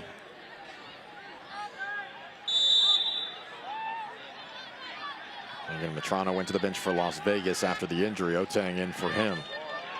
Ball played long. Cropper off his line. Almost bobbled it for a second, but eventually has it settled. Nearly 15 minutes into the second half. Las Vegas with a late first half tally if you're just joining us. Hugo Torres off a wonderful cross. Lucas Stauffer. Otherwise a quiet first half. We're seeing a bit more willingness to engage in an offensive approach from both sides here in the second. Yeah, it's going to get more and more exciting as the match goes on, because Orange County have to start pushing forward in greater numbers as they near the end of the match, and they're going to get caught in the counter-attack possibly. So here we go. Faz, far side, flicks it in. It got past Cropper, but the angle was well off the far post. Look at, you get a sense of Orange County's season thus far. The one too many defensive lapses against Lou City. We'll take another look here first. That's the quality of Las Vegas going forward with the likes of Pato and Cubes and Carlton. They can catch you on the counter-attack. My concern, or my question rather, is for Orange County, how good are they in attack now that they have added Mark McNulty to Emil Nielsen and last year's Golden Boot winner Milan Orlowski, who have hardly seen a goal this entire match. How do you feel Las Vegas has limited the effectiveness, the touches that Orlowski has received? He really has not been a factor today. Have you seen anything Las Vegas has done well defensively on the Golden Boot winner of last year? Well, they've just been on the front foot so much. There hasn't been much opportunity for Orange County in the attack. So I'm looking at it now thinking, well, now you're getting more of the ball. Maybe you can find those front three and start giving Las Vegas a reason to get back in numbers. A chance perhaps here. The turn. Oh, a beautiful kick save. Played back in on the second ball. On the bicycle, far post. Oh, it's incredible. That is sensational. Villanueva finishes, and Orange County levels on one of the goals of the weekend in the USL. Absolutely brilliant finish, but there was so much work that went into it before Villanueva headed it in. Great skills down that right-hand side from the new man on the pitch, Mark McNulty, just getting it back into play. And they kept on going, they kept trying. There was a little overhead kick in there, but have a look firstly at Mark McNulty here. He's the one who turns and knocks it back, and he knocks it back into play. There's an overhead kick there, and coming in far post, Villanueva gets up and heads it into the back of the net. Stunning overhead kick from Milan Orlowski, and we were just talking about... Just referencing how can he get involved on cue. Orlowski goes far post, and the fullback, Villanueva, says an effort like that warrants a finish. A 60th minute tally in Orange County has knotted it up at one apiece. Absolutely fabulous. Orange County for as monotonous as their offenses look today, as high level skill and a finish and distribution on that assist, as you may see. Well, the changes have made an effect for Richard Chaplow. He's brought on especially Mark McNulty and basically said to the players, we're going to go forward. We're going to try and attack Las Vegas.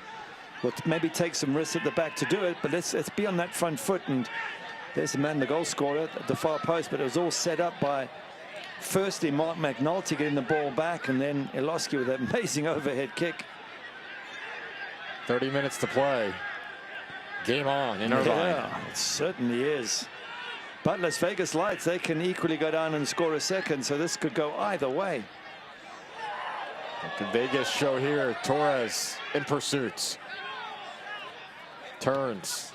Centering pass is deflected. Goes back to Carlton. How does Vegas handle this response? Back post. Foz. Oh, and they're right back in front. There's the answer. Pato Foz. Las Vegas back with the advantage. It's 2-1.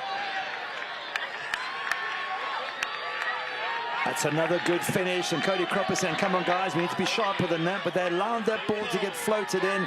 Nobody was at the far post marking Pato Faz, and he gets it in from a tight angle. You can see how pumped up the Las Vegas players are, but how good are they to bounce straight back from conceding and go and get that lead back again. Cubo Torres, the former Orange County man, is there to pass on the congratulations, but the ball in was dangerous, and you cannot leave someone as good as Pato Faz giving his manager a hug there and some of the coaching staff.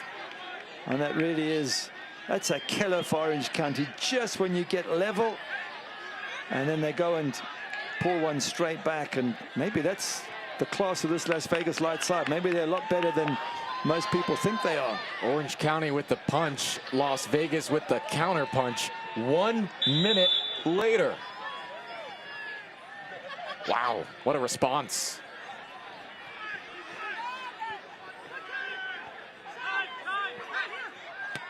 Las Vegas, perhaps to every intention to say, hey, things will be different this season for Lights FC.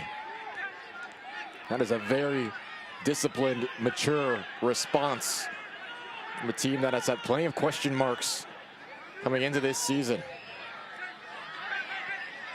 Now Orange County, will it take another moment of brilliance to level it back up once again?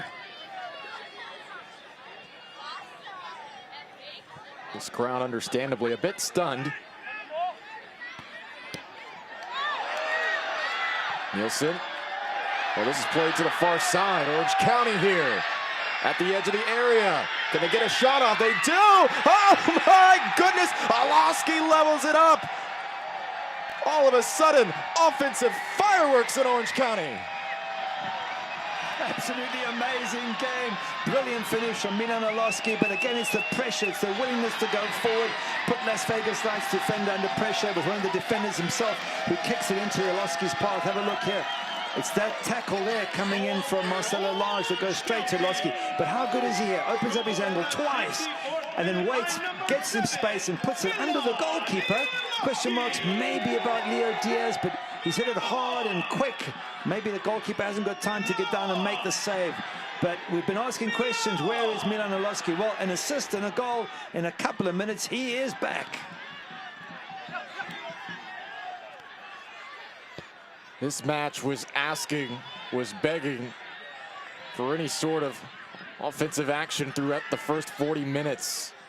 Really neither side taking too many chances, but in the last 5 minutes alone, it has been an offensive showcase between these two sides. What does the final 25 plus have in store?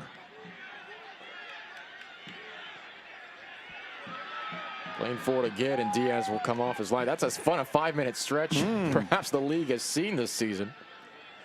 I think the big difference there is Mark McNulty up front for Orange County, because now they've got 3 strikers who can cause you problems with Milan Oloski. We know about Namil Nielsen. And if you're Las Vegas Lights and you've got that quality against you, you have to be careful that you don't get caught in the counter-attack. So right now it's a slugfest. It's just 2 boxers, you know, hammering at each other, and both have good attacks. But they didn't have this first half, Orange County. With Mark McNulty coming on, they're now able to give as good as they get. He really has made an impact, just his presence. There's a yellow issue to Otang here.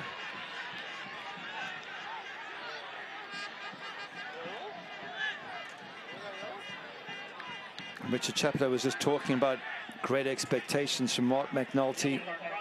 Because as mentioned, Dundee United last season, that's a decent level. I'm not saying he alone's made the... Oh, it's nasty. It's gone over the top. And that is hurt. He's just come back from concussion protocol.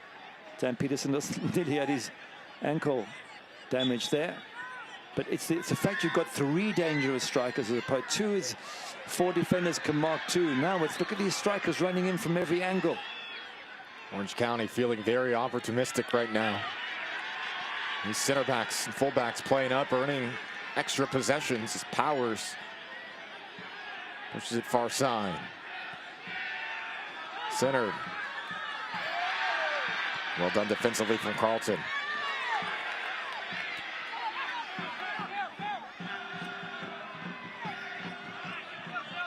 Mentality very clear from OCFC right now.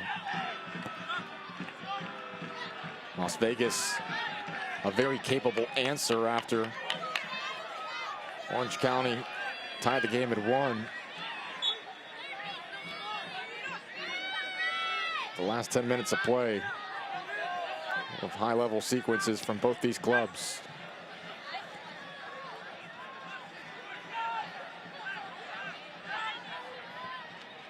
It's a very different Orange County from 2 years ago when they won the soccer championship. Then they were very defensive. They gave nothing away at the back, and they just grabbed the odd counter-attack goal with the likes of some really good strikers up front who were able to make it happen.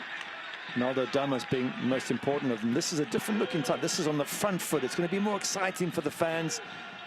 As Isidro Sanchez is probably trying to figure this all out. All those goals coming one after the other. It's very early in the season. Las Vegas 1 match in, Orange County 2. We've referenced it a little bit. I don't know, after nearly 70 minutes of play, between the players, the acquisitions, it feels like both these teams could be contenders towards the top half of the table moving forward. Just the level of skill we've seen.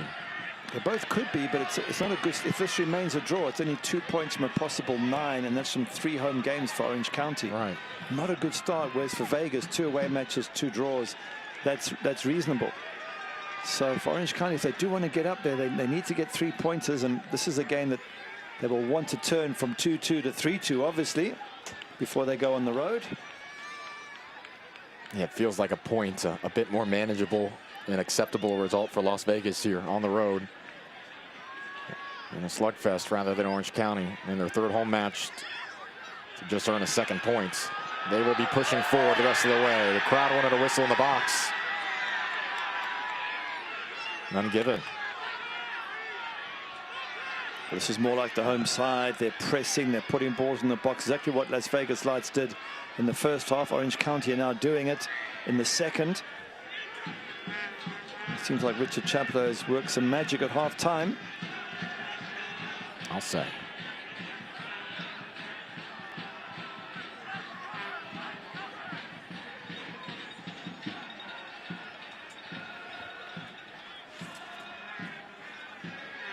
Again, McNulty doesn't have an assist, he doesn't have a goal, but his presence becoming a 3rd striker in the area. It's really changed how it's looked along the back line for Las Vegas.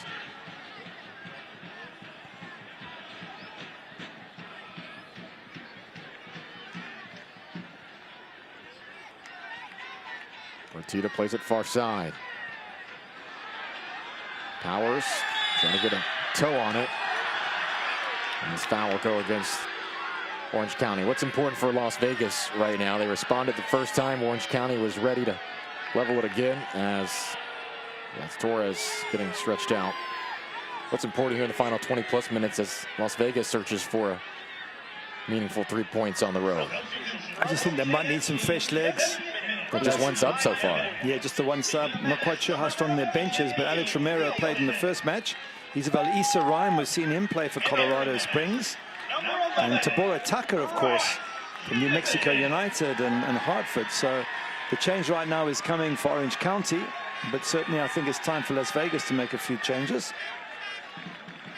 Yeah, 3rd sub here for Orange County. Bryce Jamison is on.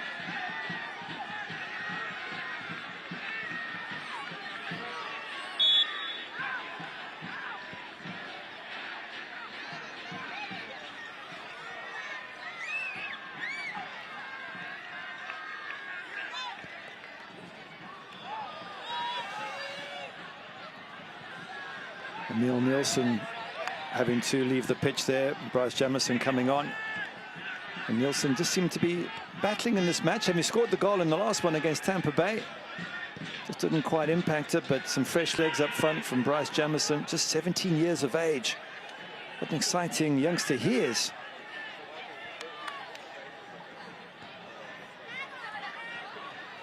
Players off the bench have made their impact for Orange County. Will that continue in the final stretch of this match? As I say, I'm seeing some tired legs. Pato Faz and Eric Kubo Torres up front have run themselves ragged. I don't think there's much left in those legs for them. Olaski been outside the edge of the area. They play it back. Maybe this Isidro Sanchez potentially go with off his bench. Jamison, fresh legs, played across, far post and off the foot of Marcelo Lage. Corner kick, Orange County. They're threatening once more. Oh, Bryce Jamison, how good was he there? Sudden burst of pace. Welcome to the match. Yeah, you look at dummied one way, dropped his shoulder, went the other way, puts the ball right into the danger area. Marcelo Lage just had to give it just a tickle. If he does anything more, it's an own goal. Cool, that was close. Peterson will take the corner. Scott, Nielsen, Chatta have gone to the bench for Orange County. Just Metrano for Las Vegas.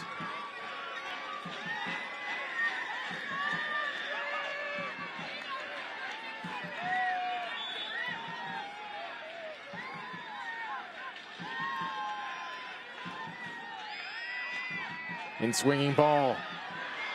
Powers was going up. And a foul.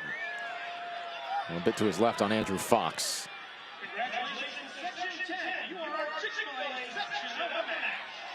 Andrew Fox just a little bit concerned. Maybe there was a bit of a head injury.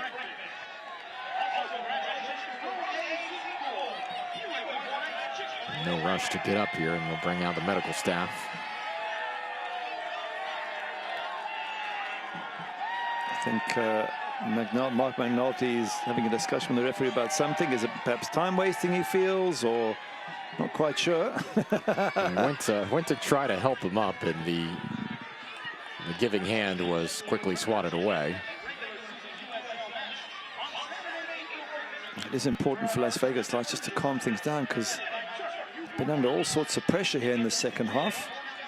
And yes, they did bounce back. It's Kubo Torres. They did bounce back really well to go 2-1 up, but generally speaking, as good as they were and as dominant as they were in the first half, has been Orange County in the second.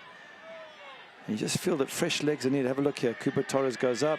Yeah, there's a clash of heads, and I think that's why Fox just stayed to make sure, because he probably saw the clash.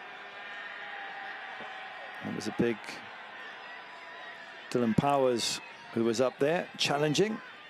It haven't felt like it, but excuse me, Orange County have controlled possession in this match, 62%. Kind of surprising to me, especially based on the feel of the first half, but that's what the numbers say. Yeah, they actually had more possession first half, but it was in their half. All right. And that's why I had to look at those figures then as well and thought the same thing, that they had the possession, but they were never attacking with it. They were just controlling the ball in their own half. You've got to be in your opponent's half. That's any possession I think is of any value. I wouldn't even count possession in my own half. What are you doing in the opponent's half? How are you impacting the match? How many shots you're getting on target? How many chances you're creating? They've made that adjustment. You look at the total numbers now, 11 touches in the opponent's box for Orange County, 9 to Las Vegas as well. They're on the attacking foot more. Would love to complete a comeback with one more goal. Torres appears all right after 2 or 3 minutes on the ground. The first goal scorer of today's match.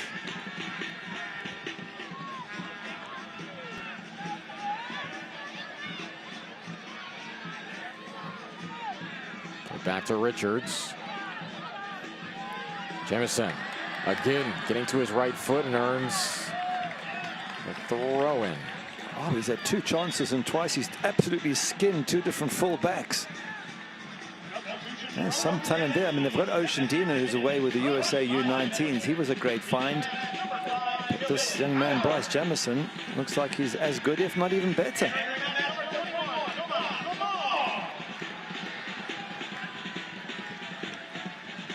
So another substitution here for Orange County. It's Thomas Among, Cameroon native, entering his 7th professional season.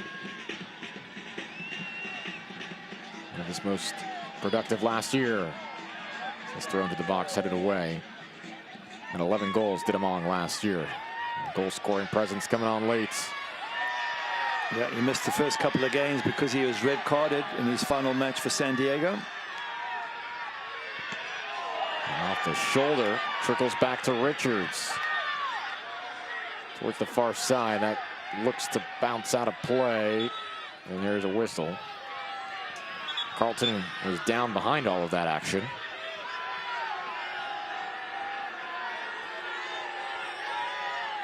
While he's just waiting to get treatment, with Thomas Among coming on and Mark McNulty and Milan Olowski and Bryce Jamison's pace on the right-hand side, this Orange County lineup is not just impressive, it must be worrying the hell out of Isidro Sanchez. I was about to say, are you surprised he hasn't gone to his bench again? But now we're about to see our second substitution for Las Vegas. Yeah, he's certainly got a few players who are looking very tired on his side, so this is now time to bring on the likes of Azriel Gonzalez.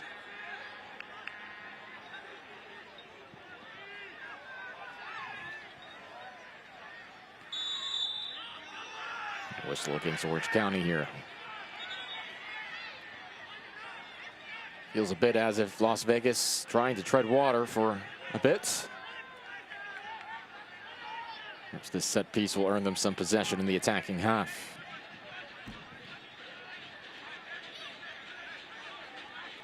You can see Marcelo Lage has gone up, the big man from the back. So you would expect a long high ball into the box. And there he is, towering above almost everybody else, the number 5 for Las Vegas Lights. Looks like Bagley will take the kick.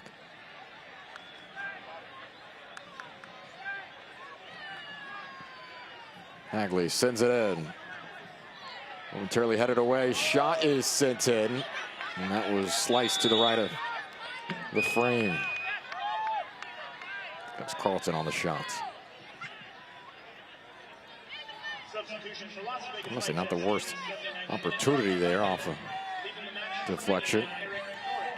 Torres' day looks to be complete. Goal scorer in the first half. The lone goal in the first 45 minutes for either side. Former Orange County man. It's always good when you, as we were saying earlier, when you come and score against an old side, or a former side, I should say. And he'll be happy with that, but he'll be happier if his team can get more than just the 1 point. And some fresh legs will help with that in that regard. There is that goal. Just got ahead, just read it well just before the 2 centre backs could get their possessions right. It's all part of that excellent first half from Las Vegas Lights. Azriel Gonzalez's substitution, a Las Vegas native. 10th player in Lights history to have been born in, raised in, attended school in the city, and go on to the club. Carlton looking to create. Left-footed strike is deflected. And falls on top of the netting. Corner kick coming up here for Lights.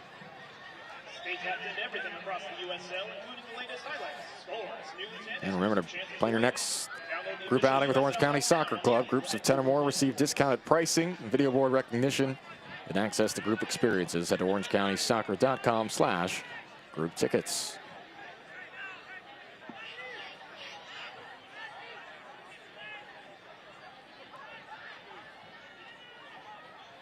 Fans getting their money's worth here in the second half.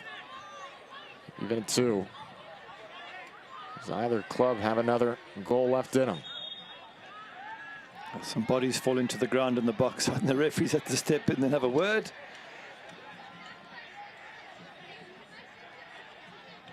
I'm not quite sure why referees do it anymore, because at the end of the day, is, you know, if people want to push each other in the box, then have a look, and if there's a foul by the defender, it's a penalty. So, you know, warning them doesn't change much, I don't think. Colton's ball punched out by Cropper. Well done. Second ball. Ooh, Bagley gave it a good effort. Sails just over the crossbar as Bagley looked for a goal-scoring chance from distance. He's impressed at times, Bagley, and that wasn't too far off, although I do think Cody Cropper had it covered. Now, last 10 minutes, who wants it most? It's a big question, and I certainly would be giving it to Bryce Jamieson with his pace and fresh legs. I'll be trying to get him on that ball. There he is, the youngster in the middle of the pitch. He's had 2 touches, and he's nearly earned a pair of crosses on both of those. Yeah, Richard Chapler's got to be happy with the second half. First half, not so much. Second half, much, much better. But again, even a point here, 2 points from 9 in 3 home games, not the best of starts, and you feel like they deserve more, but they didn't take their chances against Tampa Bay, and that was the one they should have really put to bed. Ended up being a 1-1 draw. Well, a late concession here would be devastating the way the matches have played out over the first 2 games this season. That's a foul on Lodge. There was a late concession against Tampa. And the game Orange County controlled. And had some great chances. I mean, the keeper's made one brilliant save. One of the central defenders heads it off the line. And then, as I say, Milan Olowski's about to score the winner in the dying moment. And Oshandina, his own player, gets in the way. So things couldn't have gone more wrong. But now they can put them right if they can score a winner here in the dying minutes.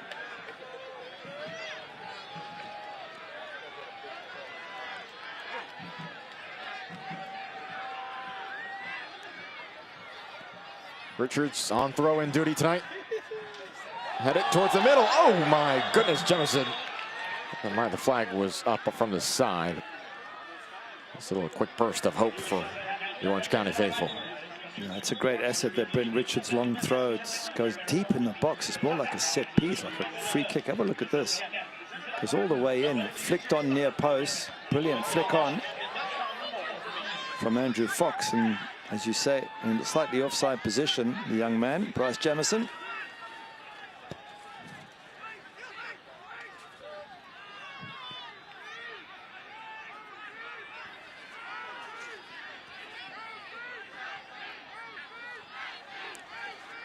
Jamieson, the Atlanta native, gonna make it impact. So this is a great ball from Bagley. I tell you what, if that got over the head there might have been problems as Nackham was able to clear it.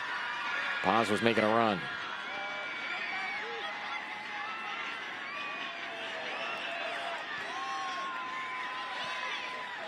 There's some space here for Richards. Coming up for the right side. 84th minute. Beautifully weighted ball. Jamieson plays it in. Corner kick. Orange County. That's 3 runs Jamieson had, and 3 times he's got past the defender if the defender wasn't there. Wow. That is so impressive. Good things are happening for Orange County when he's making a run on that near side. And it's not just off of distribution. He's created on the ball as well to send it in. Corner kick here brought to you by Drew Path Loans. 85th minute.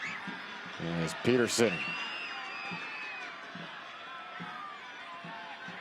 making sure his side is ready to go. Sends it in. Played back out, Villanueva retrieves. He'll play it towards the edge, and the chip on is into the stands. I was a little bit optimistic from Bryce Jamieson there, inside of the foot. It's a difficult one to hit. I thought he might have hit it with his left foot, turned and volleyed it. He tried it inside of the right foot shot, and very, very difficult to pull that one off. But youthful enthusiasm, and I don't even think he's there to score goals. He's there to get crosses in, and man, can he do that well. Richard Chaplow can not ask for much more of his stints as a substitute today. 12 shots for Las Vegas today, 8 for Orange County. But in the second half, 7-7 on either side.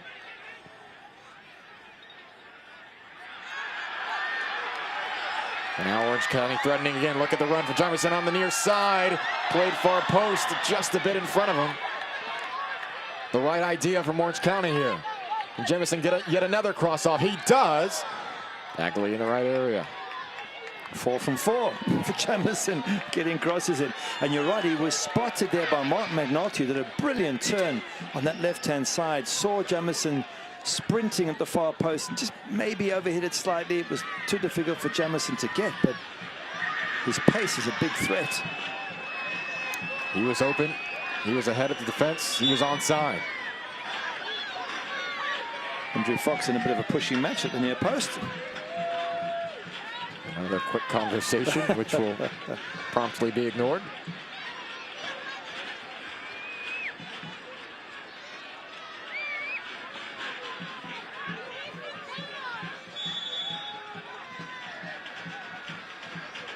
Here's the throw in. Orange County. And it back to the near side.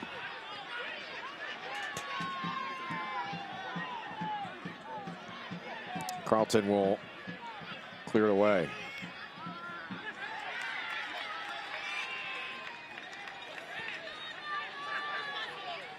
Here's Partita. Good ball to the far side, sprayed well. Jamison chasing, and it's in the arms of Diaz. We got a whistle anyway. Wait a minute now. Is the keeper taking the ball outside the box? So it's anything I can think of in that situation. Is that a foul first? Must have been before the keeper even. Yeah, saying it's a push. Just outside the 18, and this will be a very dangerous set piece for Orange County. Let's take another look.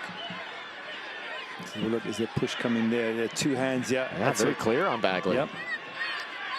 No question about it. Good refereeing, good spot. Dangerous position, as you say. Noloski's got 1 assist, 1 goal. And if he got another goal, I think he equals the all-time record for Orange County goal scorers. I will double check my stats in a moment, but I think he got 22 goals for Orange County, only 2 behind the all-time scoring record of Michael Seaton. That's probably a 1 goal. No, I'm going to say that's 24. That's Michael Seaton, 24 in total, is it? In total, so he would tie the record. He would tie the record with a goal now. He's on 23. He's done that in 1 season and 3 games. Not bad. Milan Noloski. Wow. He has been excellent in the Orange County kit. He'll take it here quickly. It's too high. Well, they tried to surprise that wall. Thoughts on that? Yeah, it's just not a good strike, is it? It's not even close to bothering the goalkeeper. But, you know, strikers don't get every shot in the back of the net, so he's scored 1 assist. I think that's a pretty good return for one match, Milan Noloski. But a winner now at the end would be a whole different story. They'd be on 5 points as opposed to 3 points. Orange County after 3 home matches. Their confidence would be high, their belief higher. Whereas the draw, it's not the worst result, but also not the best result. Very crucial couple of minutes coming up here for the home side. For Las Vegas Lights, an away draw after a one-way away draw already is 2 good efforts. I think they'll be more than happy to take a point home with them. I don't think Orange County will be happy with just the 1 point here. Although, to be fair, at half-time, it didn't look like they would get any points. Almost hard to complain the way the course of events over the first 45 minutes went. Showed the brilliance of the ensuing 2 goals.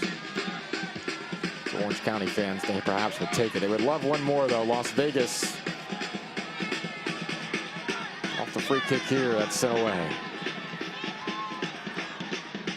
Lassie was battling.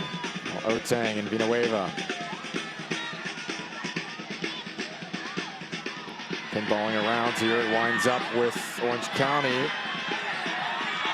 And now on the near side, here's Richards in the 90th minute. Orange County on the attack.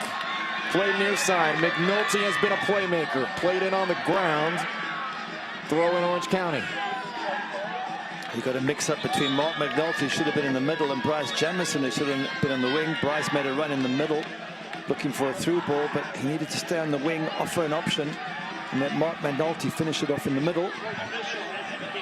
And this kid plays more often, Bryce Jamison, and they get to understand his strengths, and he gets to understand where to run. Wow, what a finding he could be, in the same way that Ronaldo Damos was 2 seasons ago. Yeah, he is. Bryce Jamison showed a spark today. Wow, has he not? And they've brought some good youngsters through Orange County. Kobe Henry, Damos himself, and Ocean Dina, and now Bryce Jamison.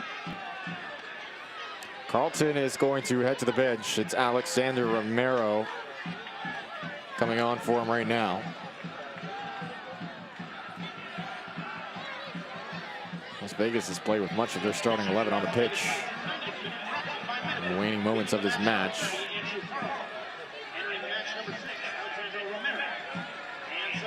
Romero, the Henderson, Nevada native. El Salvador Youth International experience. It's a Rayon. Also on. Throw triggered in. A bit of a delay there, but a whistle. It's going over to Las Vegas here.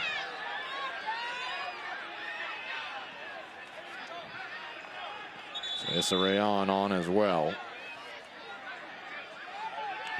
Duke University graduate. 7 minutes of stoppage time here. But enough time maybe for the likes of Issa Ryan and Alex Romero to have an impact on this game. Coming on very late. I thought there was a few tired legs that could have come on a bit earlier to help out. Some players for Las Vegas Lights were a little bit gassed. Yellow card there for Nakim, but they've still got time to have an impact.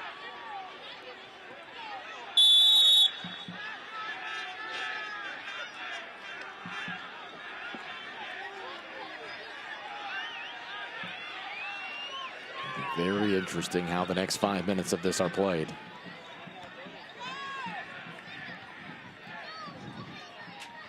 Las Vegas had the answer after Orange County made it 1-1. But really since then, it's OCSC controlling the pace, the tempo, the narrative of this match. Bagley did have a ambitious effort right around the 18 that sailed high. The numbers are even offensively. Orange County has played with a verve the last 20 minutes. Corner kick, though, conceded here. Dangerous time for a set piece. If this one goes in for Las Vegas, there's hardly any time for Orange County to respond. So important for Cody Cropper and company to get well organized. Again, not to repeat the problem against Tampa Bay when they allowed a near post flick on. And Herivo scored at the far post. So Cody Cropper seems to be happy that everything's in place.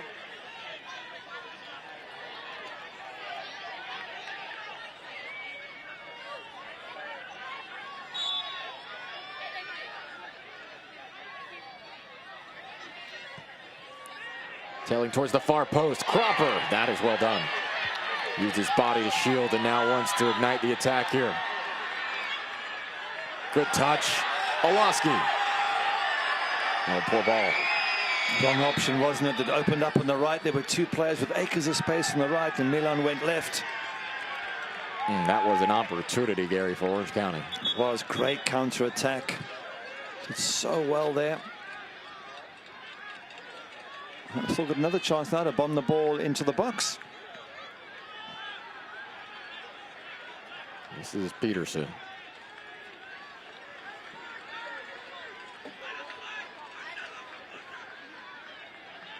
Does Orange County have one more moment of brilliance?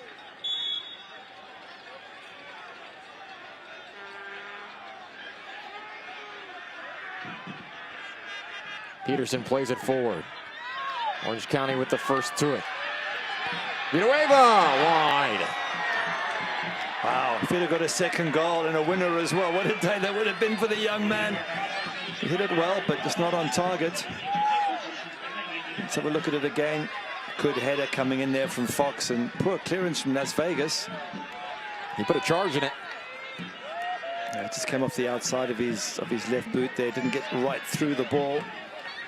That's a good opportunity for the young man to have really made a name for himself there.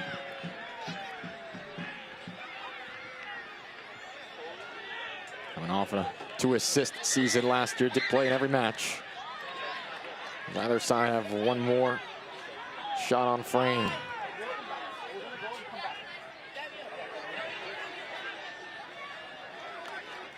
Tang had it taken away. This will go to Orange County. Just around 2 minutes left here.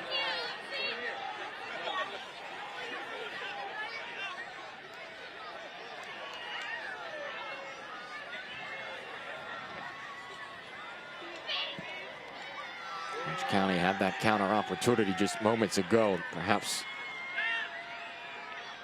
a chance slip.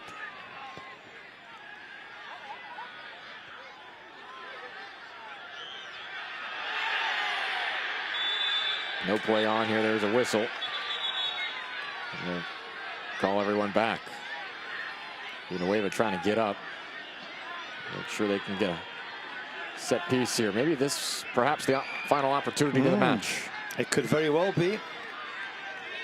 As time trickles down, less than a minute. Again, it's everyone's waiting to see when Alexis De Silva may call it. This ball's got to go in the box. You've got Thomas Among up there. You've got Big Nakim, the centre back. Decent ball in. Peterson sends it forward. Play long. Orange County out of play. And that's actually Diaz who got to it. A player went down. Wow, there was a little chance. There was a great ball in. It went very deep into the box. Only 6 yards out. If any Orange County player gets his head on that, you would think it's a goal. Nakim was close. But in the end, have a look at it from here. Nakim's going for the number 30. He just can't get on the end of it. It sort of hits Marcelo Lage and just drops for the goalkeeper, Leo Diaz. I think that's going to be pretty much game, set, and match. That will do it from Championship Soccer Stadium. A thrilling second half, back and forth. Orange County able to fight back from 2 deficits. In the end, both teams will take a point from this one in Irvine. Orange County in Las Vegas, 2-2. Yeah, it's a hard feeling, isn't it? Are you upset or are you happy? But Milanolowski, man of the match with that overhead kick. This one here, which goes to the fullback, Alex Villanueva. And then the second one here, this is all down to him. Cuts inside, opens it up, settles himself. Bang, the pace goes under Leo Diaz. And so involved in both the goals there, Milanolowski.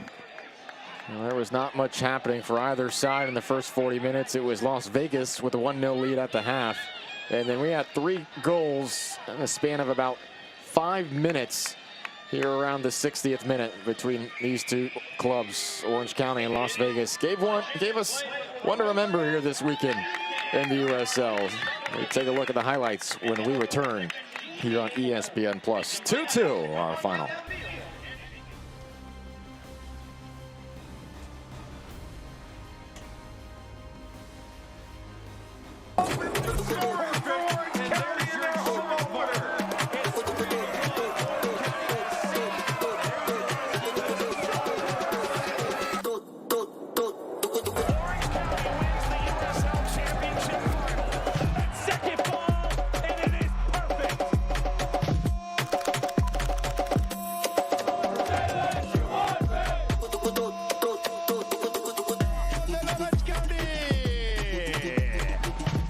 Here in Irvine, there's something for everyone.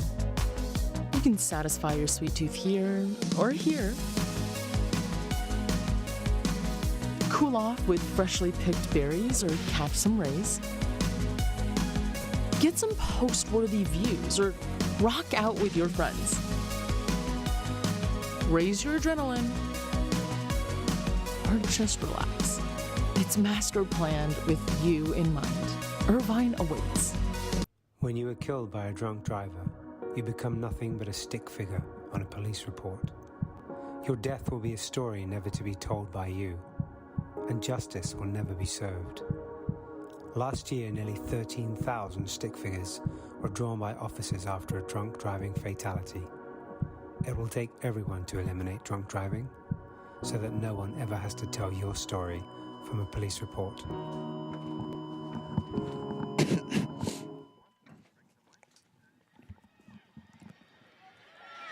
A thrilling final here in Irvine as Orange County and Las Vegas fight for a draw. Each team will take a point moving forward in the Western Conference standings. Take a look at how it all went down tonight. DJ Ricketts, Gary Bailey, 44th minute.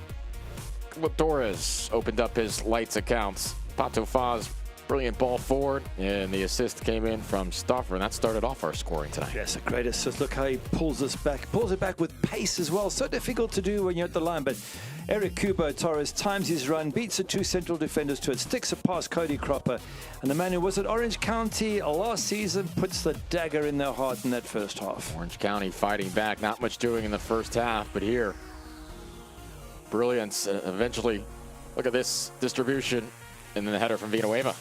Yeah, it's a great header at the end, but Mark McNulty starts it, then Milan Oloski with the overhead kick. He maybe was trying to score, but in the end it turns out to be a great assist pass, and then literally within seconds they're trying to play it up the pitch and it comes back the other way. Let's have a look and see if it does. Oh, this is the second one. There's a goal before this, make it 2-1. This is 2-2. Milan Oloski cuts inside. Does he finish it well? And that was Marcelo Lage trying to clear the ball, and the ball went straight to Oloski, who punishes Las Vegas Lights, and that was it, 2-2. 23 combined shots between the two clubs here today.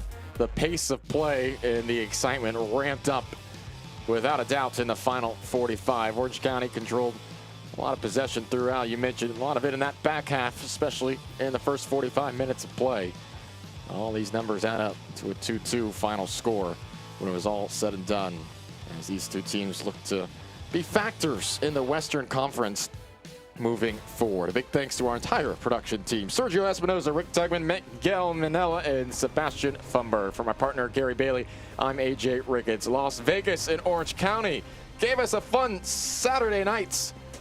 2-2 our final score. Thanks for joining us from Irvine. We bid you good night.